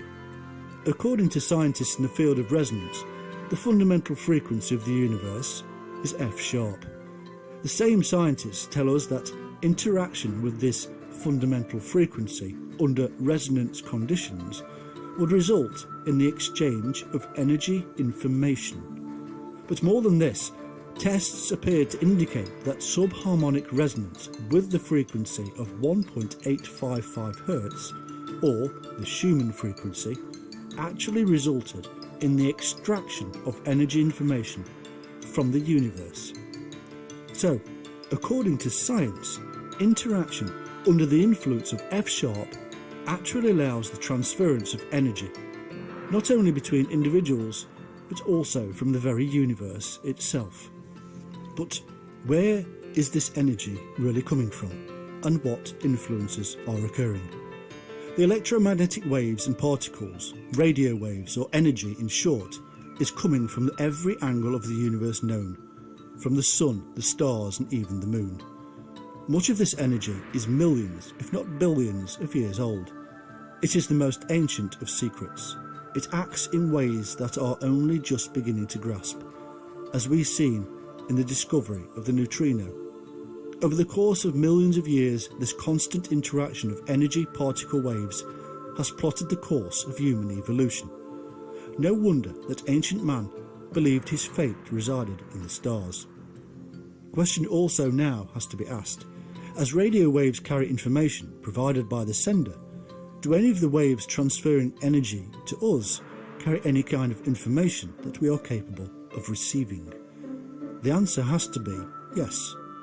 Of course, the energy waves carry information, that of the universe and from whence it came. It then imparts this information genetically and psychologically into us, as the F-sharp nature of DNA has shown.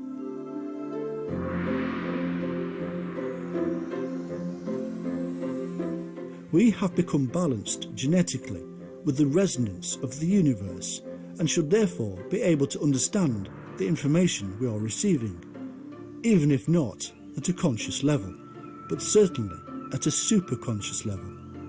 This superconscious level is where we find the other world, which is the place of knowledge of all the ancients.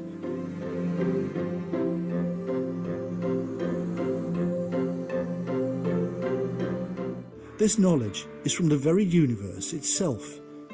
It is basically profound to those who experience it because it is God to them. It is the universal bank of knowledge that is growing and expanding all the time and in every possible conceivable dimension. It is claimed that this huge amount of information is constantly bombarding the human biosphere and that we do actually react accordingly, as we should after millions of years of evolution, with these effects causing reactions within us.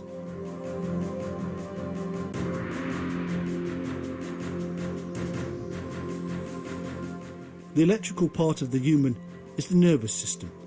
It is this network of nerves which sends the signals to and from the brain, and it is the brain which is the cognitive functional part of our body.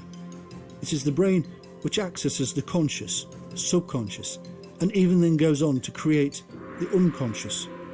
According to Buddhist philosophers, nothing occurs in the realms without there being a cause, and we can see what that cause is. Consciousness had to have originated somewhere, but the nervous system of the body is vertically arrayed and is therefore in a perfect position, like the round towers, to act as antennas for the electromagnetism of the globe, and indeed universe.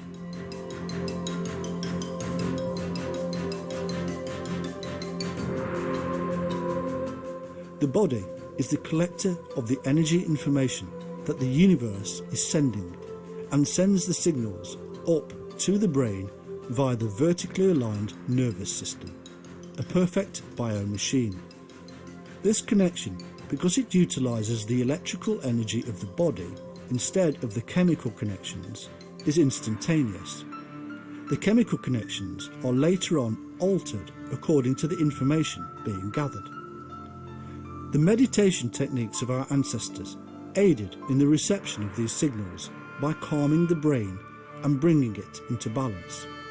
For instance, our whole body is brought into rhythm with the universal frequency via breathing techniques utilized by most of the ancients.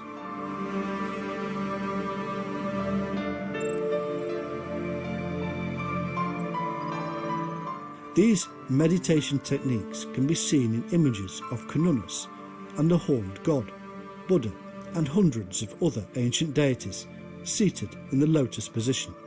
With each breath, the electromagnetic field across the body is stimulated, modulating the transfer of signals continually up and down the spine. Certain drugs also affect the field. The use of drugs can cause a shift of phase in certain regions of the brain resonance. Drugs may also shift the brain slightly out of phase with environmental wave energies.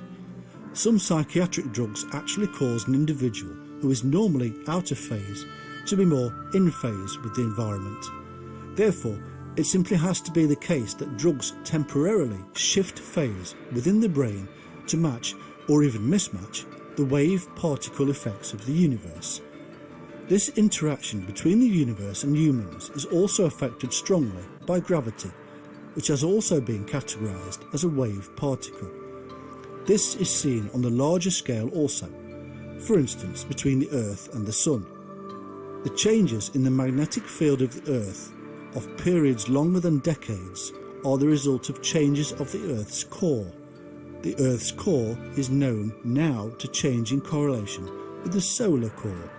They therefore interact and influence each other, like entangled particles on a very smallest level.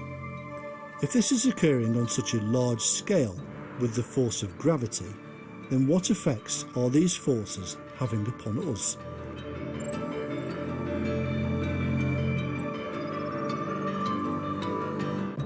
These relationships between planets cause earthquakes, volcanic eruptions and tsunami.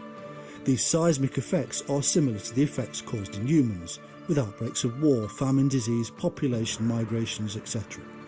But there are more subtle effects caused by the constant stream of energy to and from the universe, and these cause smaller emotional traits within the conscious human being.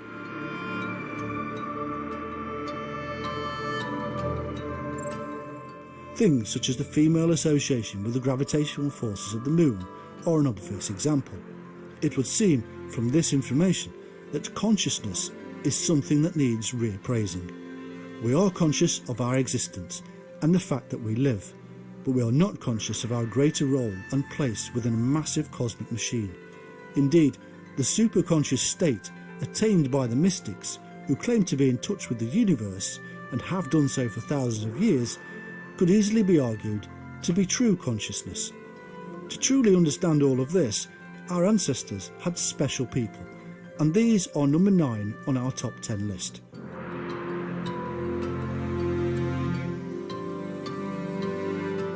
Whoever it is, he or she must be dedicated, have a spiritual grounding, and have been through an extremely long training period. This last requirement was essential to a soft landing on the pathway. It's simple really, in that by using drugs only, the expectant traveller would simply come down with a bump. The trained traveller had simply been through the process gradually and with practice knew how to land.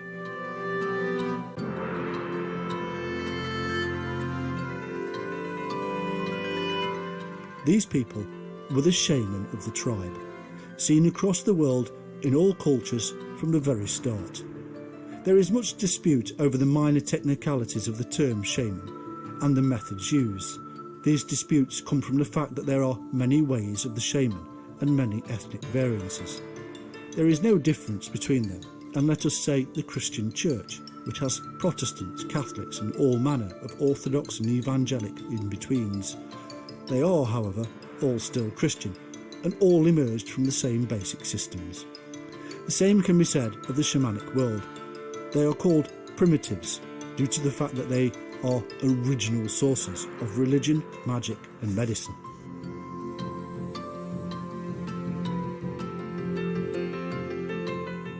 Shamans are a worldwide phenomenon, appearing in Asia, the Pacific, the North and South America, Siberia, Russia, Scandinavia and Europe. There can be only 2 or 3 explanations for this worldwide existence. Either they were part of an ancient and universal system of knowledge and religion, or their very beliefs and methods are archetypal and held within each and every one of us. If the effect of entering the gateway to the other world is archetypal, as the evidence shows, then we could easily imagine that the phenomena could have erupted universally worldwide without outside influence. These people, as humans enlightened to the internal sun and acutely aware of the movements of the exoteric sun, were the original shining ones of humankind, which is why we find the etymology of the shining ones in every culture of the world. In fact, the impulse must have been so ancient that the question must be asked: was this enlightenment the spark of the cycle of human consciousness? Did the consciousness of humanity come from within our attempts to enter trance? And thus it spawned the global trek and establishment of seemingly similar religions around the globe.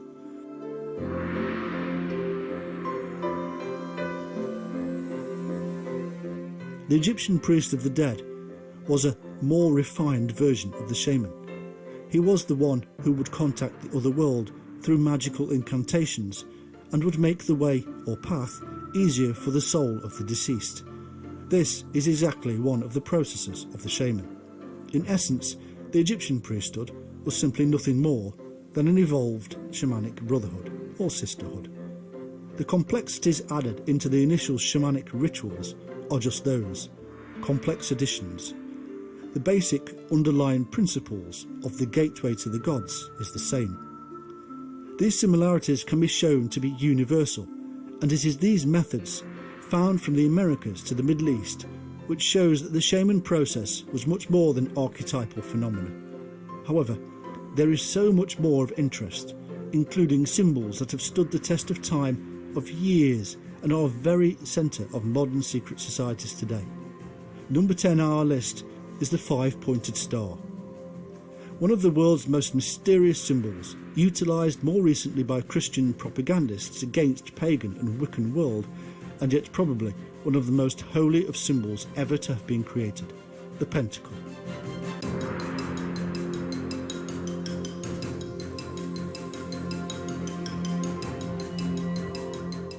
The very term itself, revealing in that pen, can actually mean either five or head, indicating a connection with the process which was seen and understood to be enacted within one's own head. The pentacle, as a five-pointed star, was used in ancient times and extensively as a talisman against witches, in a stark reversal of our modern perceived usage. It was often worn in the folds of a turban or headdress to protect the subconscious mind from demons and conjurations.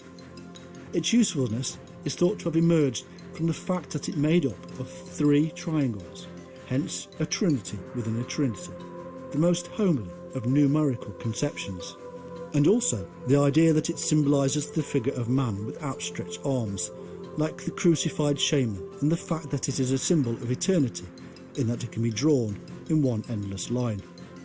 In later Christianity, it came to symbolise the 5 wounds of Christ, and was the emblem that Sir Gawain of the Arthurian romances had painted on his shield for protection. It was much later that Christianity utilised the symbol in an inverted position as a sign of the devilish arts. However, getting back to the origins, in Sumeria the sign was extensively used. From this moment onwards, its associations are profound. It is known as Ub, which is related to Ob, or snake.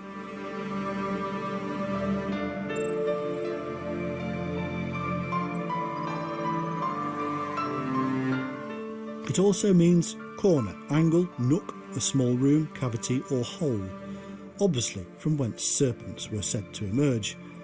This is also the cavity of the mind, or the womb of the Mother Earth, from whence we are reborn into and out of the other world. In conclusion then, our top 10 ancient secrets all point towards the ultimate of secrets, our place in the universe, the inner secrets of all time. Whether or not there is any truth to our consciousness being able to comprehend the immensity of existence is another thing. The fact remains that our ancestors believed it, and it influenced our society in almost every sphere.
Try our hearty Italian sub with Genoa salami and pepperoni, or our Firehouse meatball sub with zesty marinara.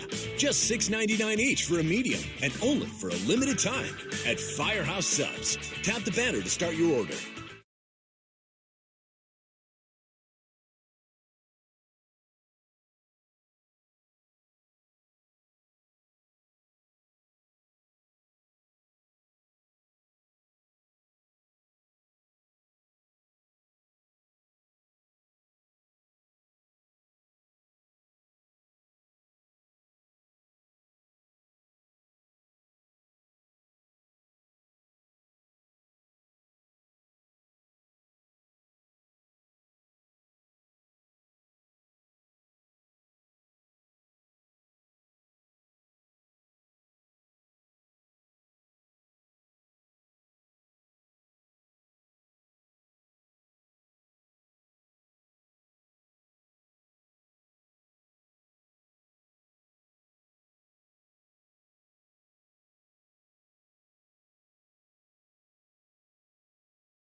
Since humans first looked to the sky, we have wondered if there was other life out there.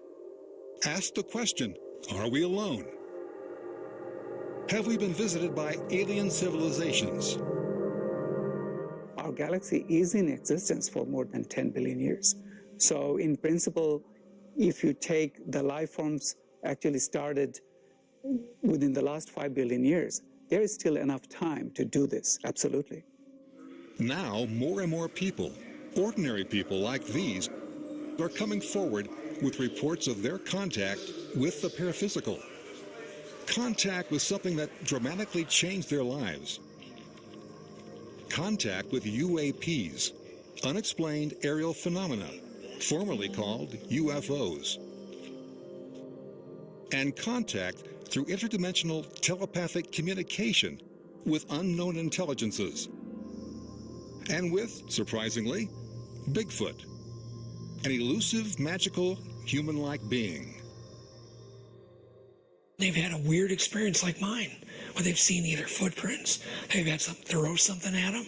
You know, when they went out deer hunting, a big rock comes up and whacks the side of the tree, or they see one. And then at that point, they become obsessed. You know, and you can't blame them. They want answers. Their life changed. When I first started, like every Bigfoot person, they want to prove Bigfoot exists. You know, partially because they've gotten some flack from a friend or a relative. I don't do it for that anymore. In fact, half the time I don't even have a camera on me. I do it for my own personal experiences. When you're out and you're having experiences, you feel like the man on the moon or the first woman on the moon. It's a customized, personal experience for everyone. I don't think that I would have a hard time putting it in a box or compartmentalizing it.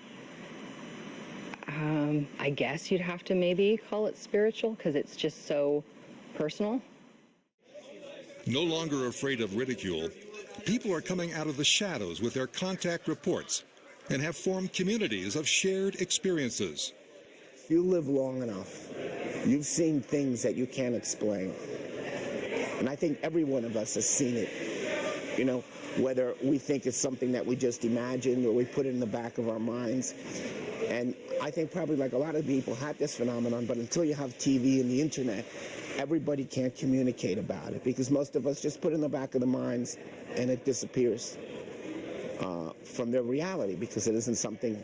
It's almost like this event that happened maybe twice or 3 times. It doesn't keep happening, and there's really no point in talking because most people aren't even going to believe you. It sort of turns your whole world upside down and what you believe to be, you know, real and not real. It's totally out of the realm of anything you've experienced in your life. It's not like anything you've thought of your whole entire life. So when you see something that does not match up with your known database in your brain as what exists, it really throws you for a loop. And now it's happening in the UFO arena. So is it just that we've transposed this process to a technology and a language that appeals to us now? People are not talking about fairies the way people talked about some of these same things hundreds of years ago. So maybe just the clothing of the experience has changed to suit our modern age, but the process seems to remain fairly consistent throughout the ages, and it results in the same sort of thing.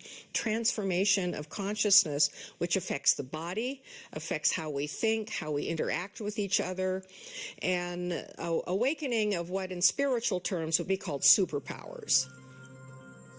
This possibility of transformational alien contact is being studied by serious investigators across the planet, looking for answers. Today, many of those investigators suspect that the facts and knowledge of extraterrestrial contact are being kept secret and have been kept secret by governments around the globe. It was Elmendorf, and I was sitting there waiting at the flight ops desk to try and look at the schedule to see what an outgoing flight was that I was trying to catch. And the ops desk people were actually out loud in public discussing the previous night's UFO activity. And I was really shocked. I was like, you guys are saying this out loud? And they're like, we're not just saying it out loud, we're logging it, we're documenting it. RCO is tired of this stuff. I don't know that he wasn't forced to retire, but he was trying to document it and put it out there because he was tired of it being a secret. The secrecy of the UFO phenomenon, if at Area 51 or anywhere else, is based on the Batil Institute report in the 50s that was conducted by the CIA, who indicated to the CIA and to the U.S. military that we have to belittle and make fun of the people and organizations that believe in the UFOs to maintain the secrecy that we need to have with this. Because if we let this information out, there could be sociological, religious, monetary crises that would develop should people know that there is someone out in the universe that's smarter than we are. Anybody who says secrets can't be kept is saying, well, I don't know about any, so there must not be any, which is a very self-centered and egotistical and inappropriate way of thinking about things. Secrets can be kept and are being kept all the time. At some stage after Blue Book, the US did get a program, the infamous ATIP, Advanced Aerospace Threat Identification Program, but there is little or no exchange of information between US and UK. France, certainly not with any nation where perhaps relations aren't that good. So we certainly don't, for example, in the UK and the US, exchange information with Russia or China. But even between the US and the UK, or Germany, France, Canada, Australia, New Zealand, where there is a lot of information sharing, for example, on intelligence programs, we don't exchange UFO information. One of the things that's happening right now is there's all these deathbed confessions going on. There's all these baby boomers who are going away, who are retired, and they don't want to take these secrets to their grave. So we're learning a whole bunch of stuff these days by people who were sworn to secrecy, but are finally deciding, I'm tired of keeping this secret, and I don't understand why this needs to be a secret that's kept from humanity. Now, instead of looking to distant solar systems for extraterrestrial life, many experts are coming to believe, through experience and contact reports, that aliens are already here observing us. This is not new. What is new for mainstream science is a high probability that aliens are with us in the form of Bigfoot. And they must be considered smarter than we are. The first time someone sees Bigfoot run across the road, they see an animal, an undiscovered ape. After investigating the topic for decades, if they stay with it, their thinking is probably going to evolve. Certainly did for me. There is a strong case to be made that Bigfoot, or as they are called by native people, Sasquatch, are in fact non-human intelligent alien beings. What really interests me are some of the weirder aspects of the Bigfoot phenomenon, where people have claimed to have seen these creatures and they've sort of vanished in a flash of light, or they've literally just almost dissolved, or they've been seen in conjunction with strange little balls of light flitting around the woods, sort of the size of tennis balls, maybe sometimes the size of a basketball, and the creatures have been seen in almost exactly the same location and the same time. But then you have other cases where people have claimed to have seen sort of huge objects, flying saucers, UFOs, in the areas. For example, in 1973 in Pennsylvania, there was a huge wave of Bigfoot/UFO activity throughout Pennsylvania, predominantly in like the forested areas. And Stan Gordon, a researcher who's still in the field today, did a lot of really good research into that. And, you know, in some of those cases, they weren't talking about blurry lights, or they were talking fuzzy lights. They were talking about solid craft of some sort of kind. In addition to the Pennsylvania sightings of UFOs and Bigfoot together, the other place that awakened the world to a possible connection between the two phenomena was around the small town situated on the Hickory Apache Reservation on the New Mexico-Colorado border. Dulce, New Mexico is part of the San Luis Valley, an extensive valley nestled between two mountain ranges extending from the Great Sand Dunes National Park in southern Colorado to the Taos Plateau in New Mexico. In addition to its extraordinary beauty, the valley is known as one of the nation's premier hotspots for paranormal phenomena and events.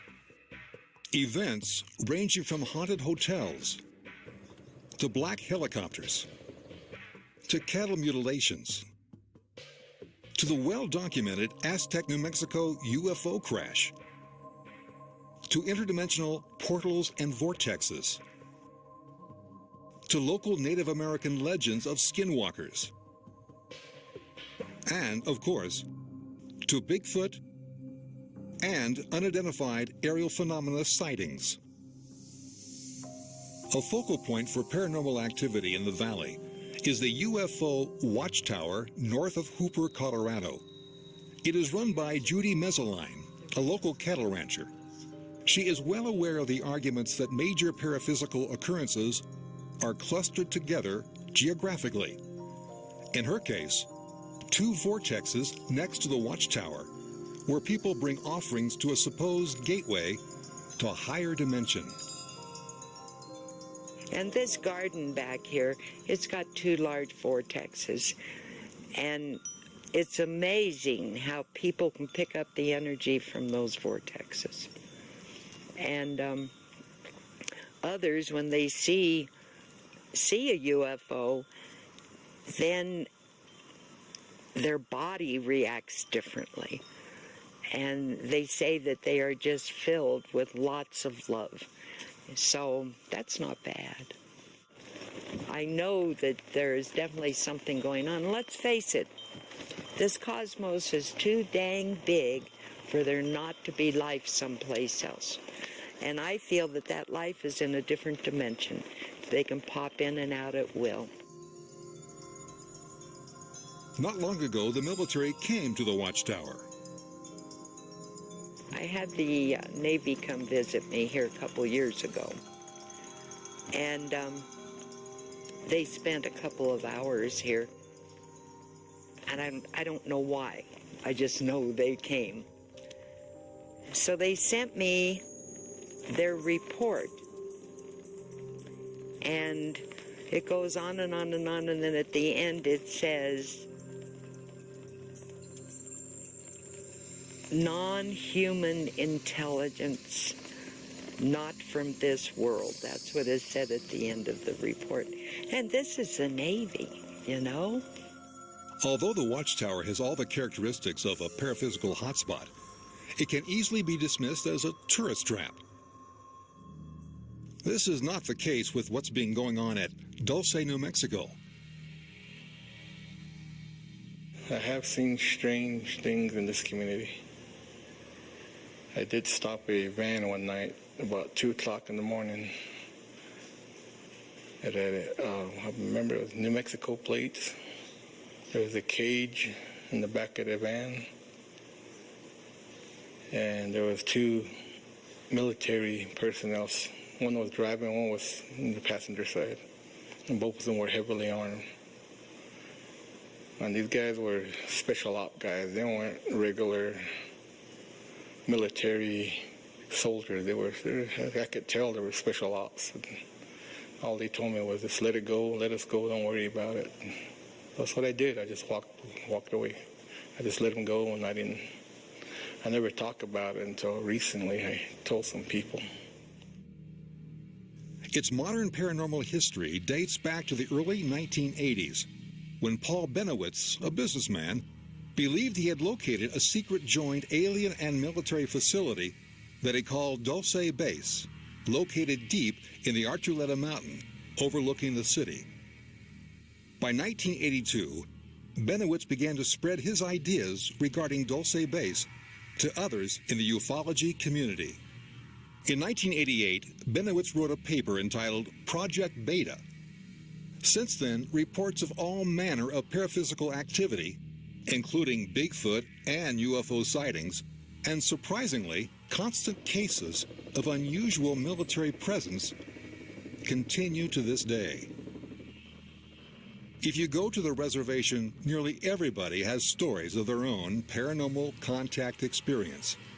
However, ask them to go on camera, the typical response is politely, no way.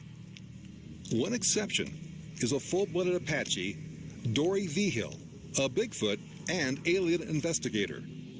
He believes Bigfoot and aliens are connected.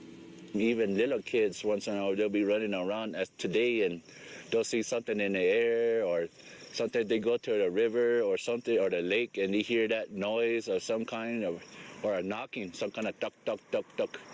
And sometimes the light, all of a sudden, like over here, this other side, there's orbs out there. You can go there about maybe 10 to 11 in the nighttime. You just park there, and here comes the orbs, big old orbs, about this big. And it's about, maybe it goes to probably around this big right here. And nothing but the light shines all the way around, but it stops to a certain point. And after that, and it flies around, it goes around the vehicles and everything that heads off. And after that, that was this one episode, and there's other episodes where other people seen the same thing. So we marked it off over there where you can actually go and look at it, out of towners. But we don't recommend for them to go out of town, out of the reservation without a tribal member. Dulce is surrounded by rugged forested mountains, well known as Bigfoot habitat. Just like last week, in fact, about maybe 4 days, 5 days ago, yeah, there's a lake here called Stone Lake. And this Stone Lake right there on the east side right there, I have a witness too. I have a witness that was with me that time, and after that we saw Bigfoot from across the lake.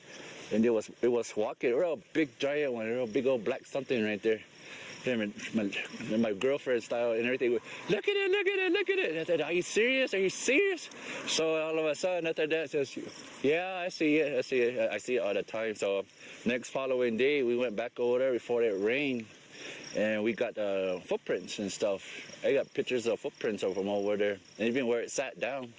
The footprints were pretty decent size and everything and all that. And relatives of Dory Tim Anderson, a former reservation policeman, and his son, Francisco, are determined to make contact with Bigfoot. They have identified a couple of locations in the high mountains on the reservation where Bigfoot occasionally makes their presence known. Tim and Francisco agreed to take us to one of these places. Unlike the typical Bigfoot hunters, these men are well armed. A medicine man one time, he told me that a lot of people don't believe it, but we live in a parallel world, he said. He said there's a parallel world next to us, and he said the Bigfoot lives in the other world, and sometime it comes over. So when he's losing his track, he goes back to the other side. I have never seen it, but I have smelled it. We tracked it. It threw objects at us. And we just can't explain how those things happen.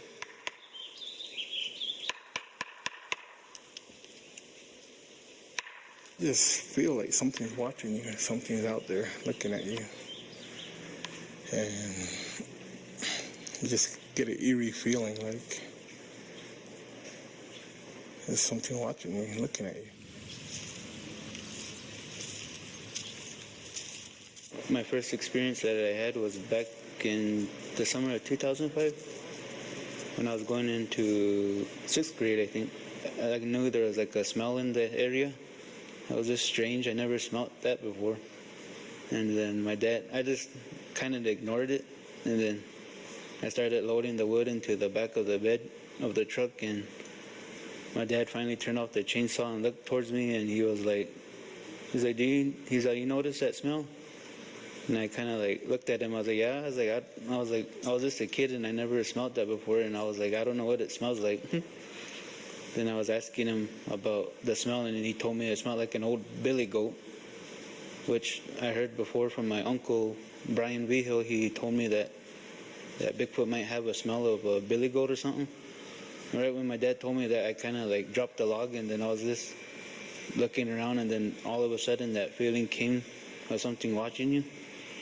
And then I think that was probably one of the creepiest sightings we had. Well, my first time. Often on a Bigfoot hunt, investigators look for signs of nature out of place, unusual bent trees, tree trunks stacked, or, on occasion, a footprint. I don't know, this might be one. On an earlier trip to this area, Tim made a cast of a Bigfoot footprint. This one here, we found at Lahara one day. I showed it to some other people, and one guy told me it's a juvenile Bigfoot. Almost always when cameras are present, nothing happens except for that felt sense of being watched. In a playful way, it's as if Sasquatch doesn't want to be photographed. It's as if they're having fun with us.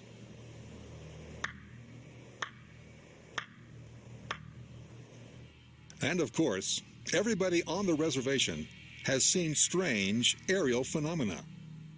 I have seen a few things, objects flying in the sky that disappear. And one night I was parking on the point up here, and this bright light just lit up the whole valley and flew up one of the canyons and disappeared. So that was like 3 o'clock in the morning. Then just a few weeks ago, me and my son-in-law were out behind the correction center here, and we saw a bright light up, and that disappeared. I actually videoed it. I videoed that light. Later that day, Tim and Francisco took us to an overlook of Archuleta Mesa, where Tim captured on his cell phone that aerial phenomenon light that lit up the valley. Do people report a lot of strange lights and that kind of thing over here? Yeah, they do. A lot of people want to talk about it. There's a lot of military activity sometimes. They got C-130s or that fly real low. They're like helicopters that come in here. It's weird. I don't know if there really is a base. Why there's so much military activity. If there is an alien base here, it certainly must be one of the best kept secrets of all time. We need to remember that what's important about flying saucers to many people on this planet is their technology. They would make wonderful weapons delivery and defense systems. The first country to be able to duplicate them is going to rule the planet, because they can fly circles around anything we got flying. We're primitive. And so one can understand that the governments of the world do not want to tell their people that there are alien visitors here. First, it would be admitting we're not the center of the universe. We're not the all-powerful, all-knowing, etc. Second, no government wants its citizens to owe their allegiance to the planet as opposed to that government. Interestingly, the beginning of the modern idea of an alien presence here on Earth started not that far from Archuleta Mesa, not far from the first nuclear test site. It started just outside of Roswell, New Mexico, where something crashed. Clifford Clift, Executive Director Emeritus, has been a longtime member of MUFON, the Mutual UFO Network, and has thoroughly investigated what happened on that fateful evening over 72 years ago. July 7th, 1947, or approximate date thereof, Brazel, a rancher that was northwest of Roswell, out looking for his sheep the next morning after a severe thunderstorm, discovered this debris in the field. And it wasn't something that he had seen before. Having lived in the desert like that, he had seen numerous weather balloons that the military had sent up. This objects that he saw on the ground were not of the weather balloon type that he had seen. So he went to town and talked to the sheriff about having discovered some objects in the field out by his ranch, and he didn't think that they looked like anything he'd ever seen before. They might be something more than debris from a weather balloon. The sheriff, Wilcox, then told him to go to the Air Force Base, which he did. And then Jesse Marcel Sr. went out with another gentleman to the site and discovered that it was something maybe a little bit more than what he thought. On the way back to town that night, very late at night, he stopped at his house. This is Jesse Marcel Sr., and showed it to his wife and son and told them that this was extraterrestrial. Well, the Air Force came out with their first, in 1947, said that they had captured a flying disc. And that went out all over the radio stations and the press. Everybody got it. All over the world were calling the local Roswell newspaper and the sheriff's department to find out what was going on. It became apparent that something did go on, but the next day they reversed their statement and said it was a weather balloon, and then they showed a picture of a weather balloon. This is a strange change of events from a flying saucer to a weather balloon. Whatever was found in the Roswell debris field, material from an alien spacecraft, or simple fragments of a military weather balloon, were gathered up by the military and flown to Fort Worth, Texas. Accompanying the objects was Major Jesse A. Marcel of the 509th Bomb Group Intelligence Office, one of the original officers to actually see the objects as they were found on the ranch. In fact, he helped gather them up.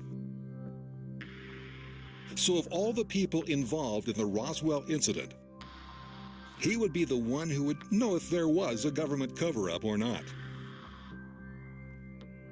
In 1978, nuclear physicist and author Stanton T. Friedman interviewed Jesse Marcel. 3/4 of a mile long and several hundred feet wide. So we proceeded to pick up the parts, that it was not a weather balloon, nor an aircraft, nor a missile. It was something else, which we didn't know what it was. But the most interesting story to emerge is that Roswell was not actually the crash site, but the place where the alien craft ricocheted to the eventual crash site. a site not far from Socorro, New Mexico, and the place where the National Science Foundation operates a vast network of radio telescopes today.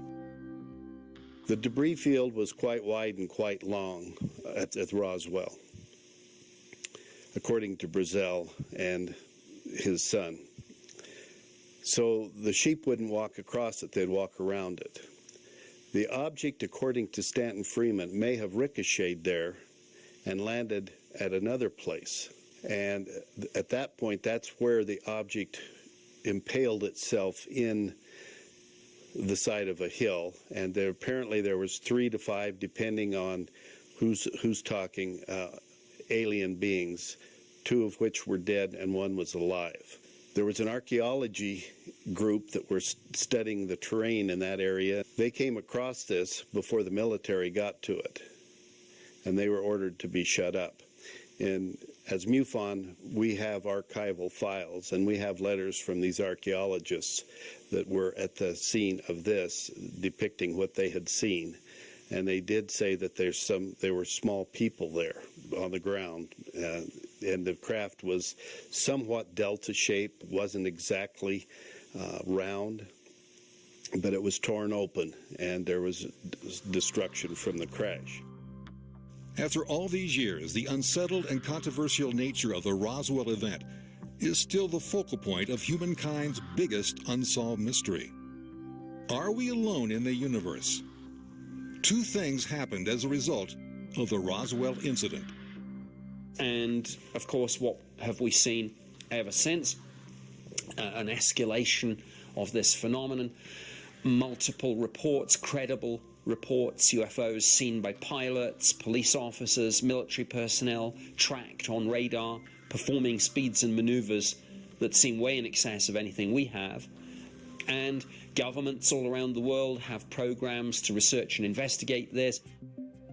At the same time, mainstream scientists began cataloging stars and planets in our galaxy and in galaxies beyond, and asking what the possibility is that life or non-human intelligence exists out there. In particular, astronomers looking at our galaxy attempted to predict how many possible sophisticated civilizations might have and are still existing in our Milky Way. The famous Drake equation set forth by astrophysicist Frank Drake, the father of SETI science, predicted around 8,000 such civilizations should exist. Consequently, the SETI Institute was established and began searching for extraterrestrial radio waves sent from distant civilizations. Frank talked about maybe 8,000 planets in the galaxy.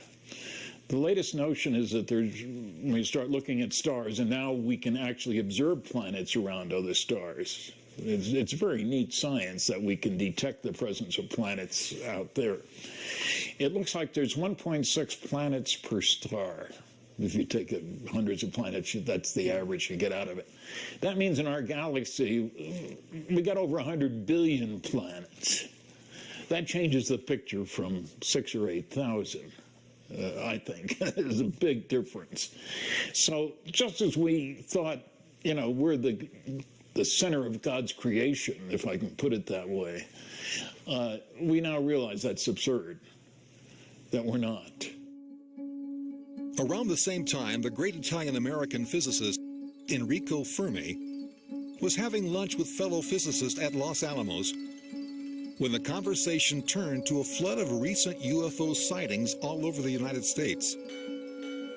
During the discussion, Fermi supposedly asked his famous question, where indeed is everybody?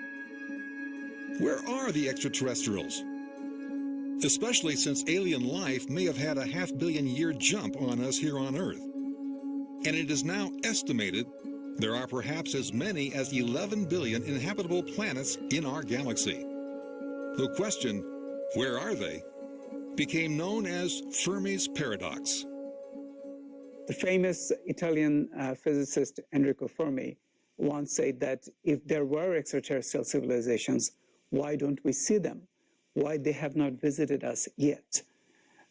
And the question is very, very important, because you can think of a civilization that has developed interstellar travel, but they don't have to really go on their own, that is bodily, to another planet, beyond their planet actually.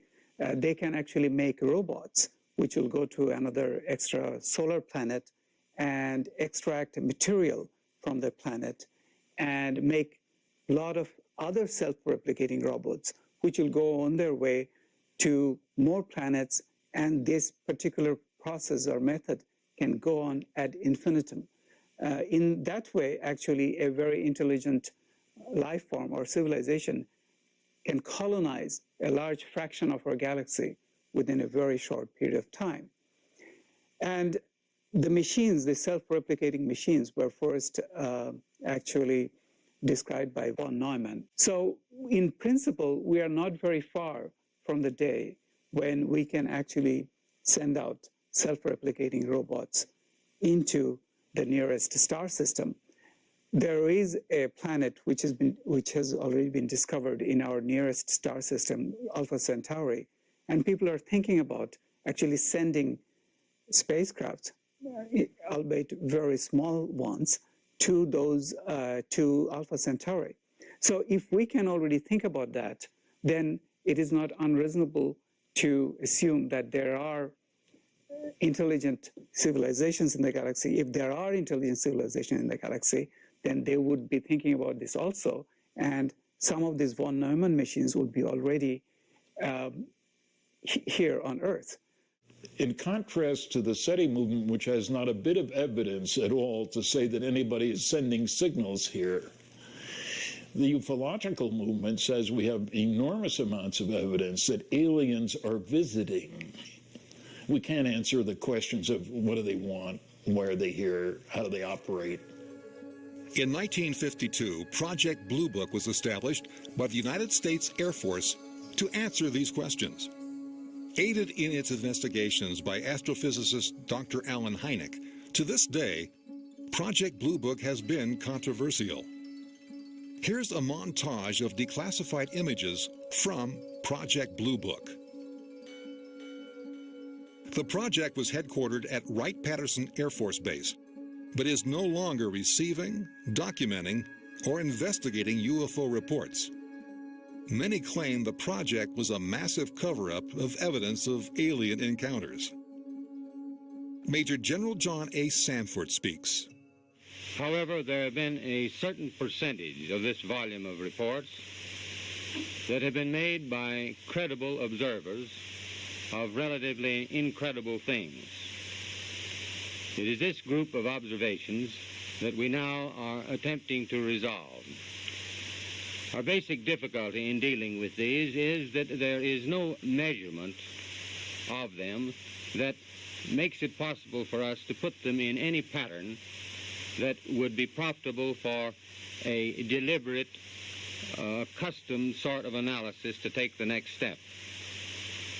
We have, as of date, come to only one firm conclusion with respect to this remaining percentage, and that is that it does not contain any pattern of purpose or of consistency that we can relate with to any conceivable threat to the United States. Project Blue Book Special Report 14. Two important things about it. It was done in the mid-50s. They looked at 3,201 sightings, an Air Force study. And they found there's all kinds of charts, tables, graphs, maps. It's chock full of data. And it was found that 21.5% of the cases couldn't be identified. That there were some cases that had to be listed as insufficient information. There was aircraft, balloon, astronomical, etc. But they found the better the quality of the sighting, the more likely to be unexplainable, which means that it's probably real data.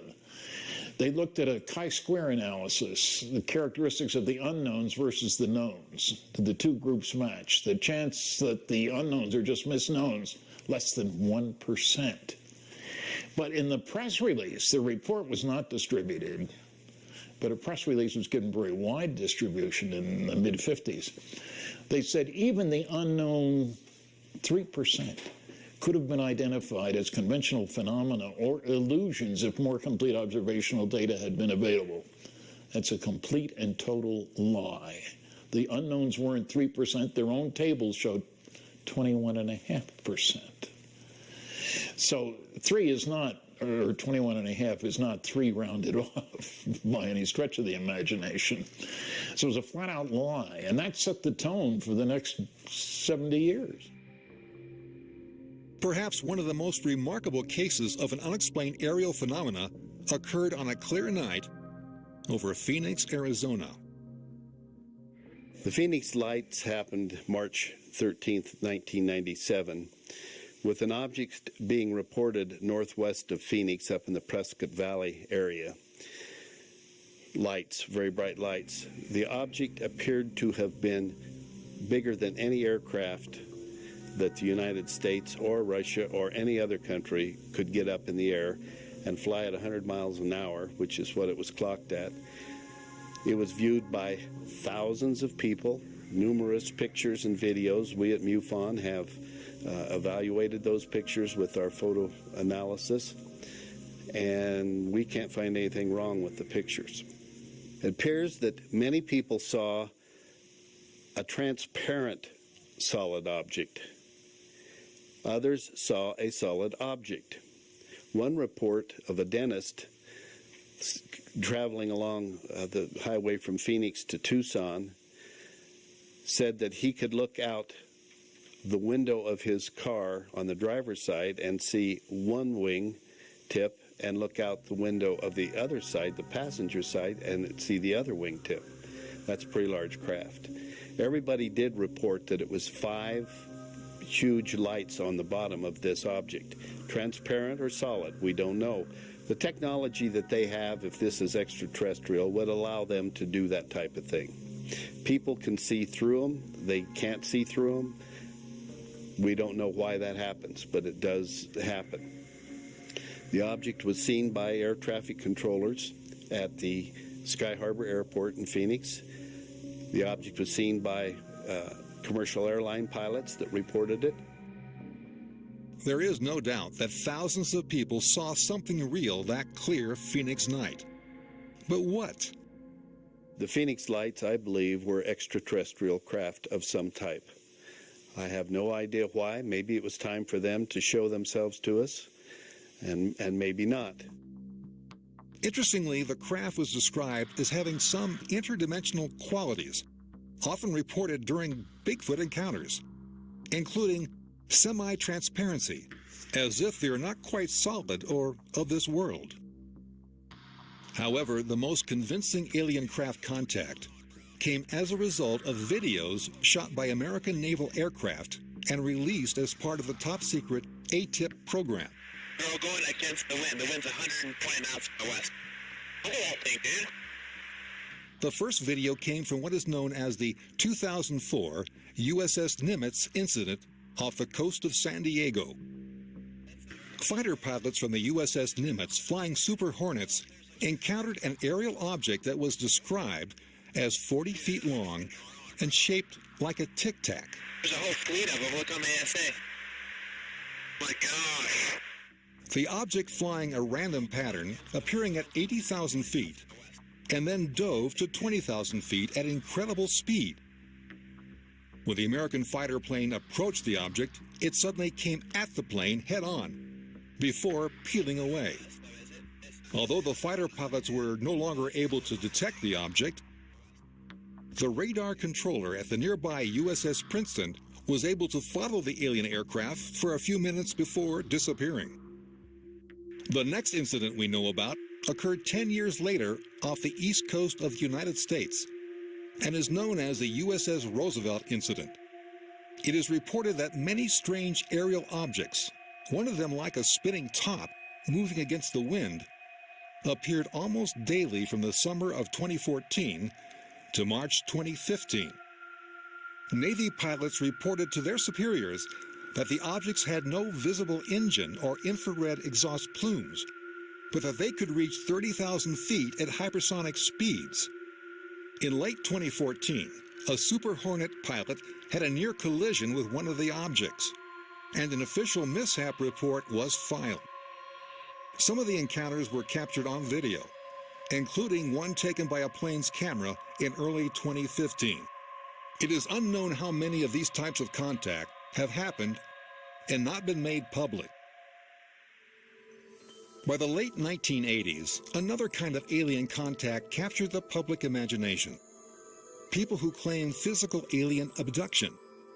People whose stories would have been dismissed as delusional a generation earlier were being interviewed by Oprah. In addition, books about alien abduction experiences, such as Whitley Strieber's Communion and Bud Hopkins' Intruders, were bestsellers.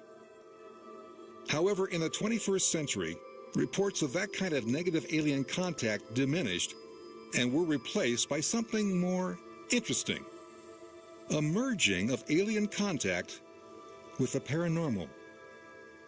There are other kinds of contact experiences going on that people associate with aliens or extraterrestrials. And for lack of a better term, I think we need to call them non-human intelligent beings, because we really don't know what they are or where they're from. They could be interdimensional, from a parallel universe, not from another world far off in space. And a lot of these contact experiences take place in what would be called a matrix reality. That is, the contactee is suddenly transported to kind of a liminal between world, which some would describe as sounding like the astral plane, which is neither here on Earth nor somewhere else like a craft per se, where they are having some sort of interaction with an intelligence, which they may or may not see. But there is telepathic communication, there is a sense of a presence. There is usually some information imparted, but we don't seem to get much evidence that these beings are specifically here to warn us, help us, enlighten us, give us technology, give us medical information. But they're here to have some sort of interaction with us that awakens something in our consciousness. As we learn, this is often how a Bigfoot encounter is described as spiritual in nature. This kind of contact has been a big part of most native cultures. Bigfoot is known in North America through ancient rock art and stories of Native American encounters. It's where the name Sasquatch, or hairy giant, got its origins. It seems that Native or First Nation people are more open to Bigfoot encounters, both in the past and even now in the present. Winona Kirk, a Lakota, had her own transformational Bigfoot encounter. Some elders would say they're spirit, part animal. But the First Nations people, my relatives, have kind of a mystical or spiritual way of looking at all of creation. So I did talk to some elders who said, oh, I had them, around my camp. Research has shown that after World War II, reports of Sasquatch encounters were growing in number. But the big change in the awareness of Bigfoot occurred in 1967, when what became known as the Patterson-Gimlin film showed the mysterious beast as it lumbered along a Northern California riverbank. Since then, not only have reports of Bigfoot encounters skyrocketed across America and the world, but also in many ways, it initiated a new era of cryptozoology researchers, in particular, Bigfoot investigators. Bigfoot investigators who begin intense searches for the big hairy beast. Cliff Barackman, acclaimed Bigfoot researcher and one of the hosts of the hit Animal Planet series, Finding Bigfoot, is one of the major proponents of Bigfoot being a living, breathing animal. From my personal experience, I've never had anything happen, ever, that would convince me that these things are anything other than a perfectly normal species of ape or higher primate of some sort that shares a planet with us. While working for the American Museum of Natural History in New York, Dr. Esteban Sarmiento was the go-to primatologist on evidence relating to Bigfoot. if Bigfoot did exist, and he is a great ape, he didn't come from North America. He must have came over from Asia.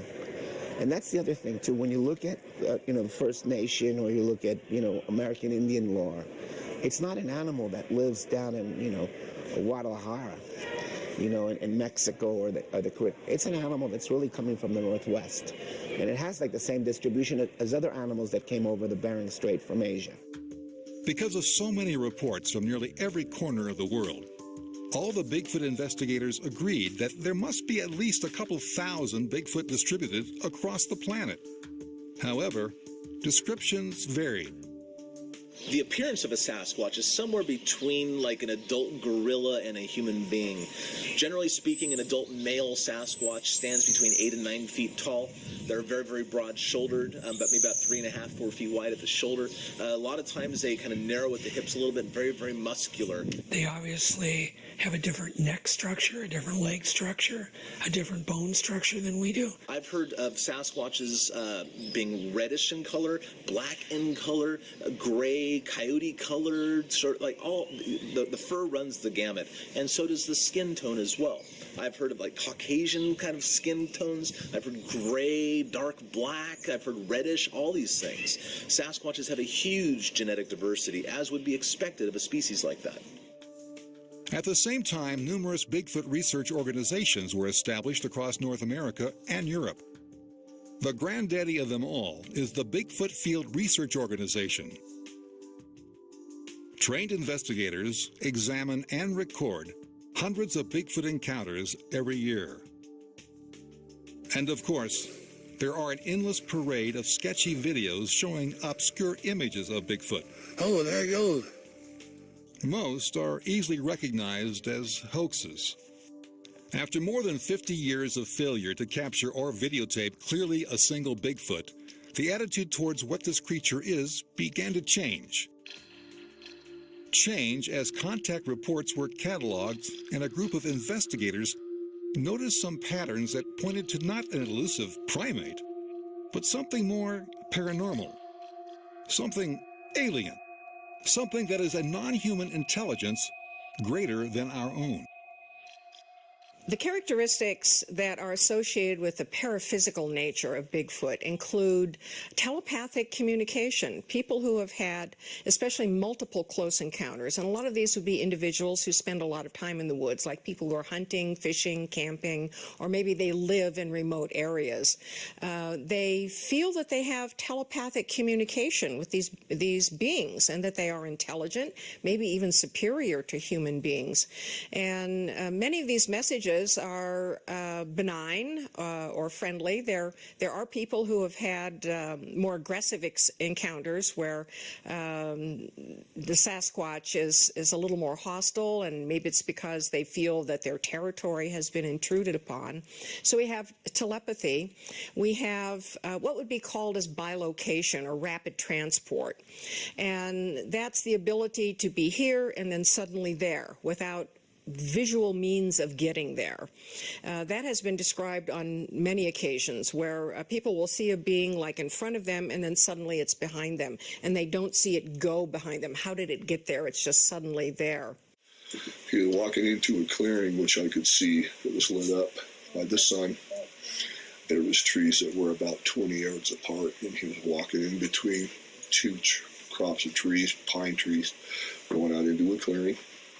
And as he walked into the clearing, there was a shimmer that began as a circle. And it came in like this, and it kept going like this. And as he kept walking, everything that was on the outside of the shimmer disappeared. And it got to the center, and it just went away. And at that point, it was gone. And I observed closely to see if there was any way that it could have shifted right or left, or if it went straight ahead, but it didn't. It was walking into the clearing, and it just vanished. And everybody got excited. We couldn't believe what we saw. It was just really a life-changing experience for me. If a Bigfoot seems to want to be material and tangible, it seems to have the ability to do that, and then to turn itself into something intangible, as though it's going through an interdimensional doorway. Jim Myers is typical of a Bigfoot investigator who has changed his mind about the nature of Bigfoot. I came to the conclusion that Bigfoot's more than an ape, more than America's great ape, and probably even more than just an undiscovered species in America or around the world, actually.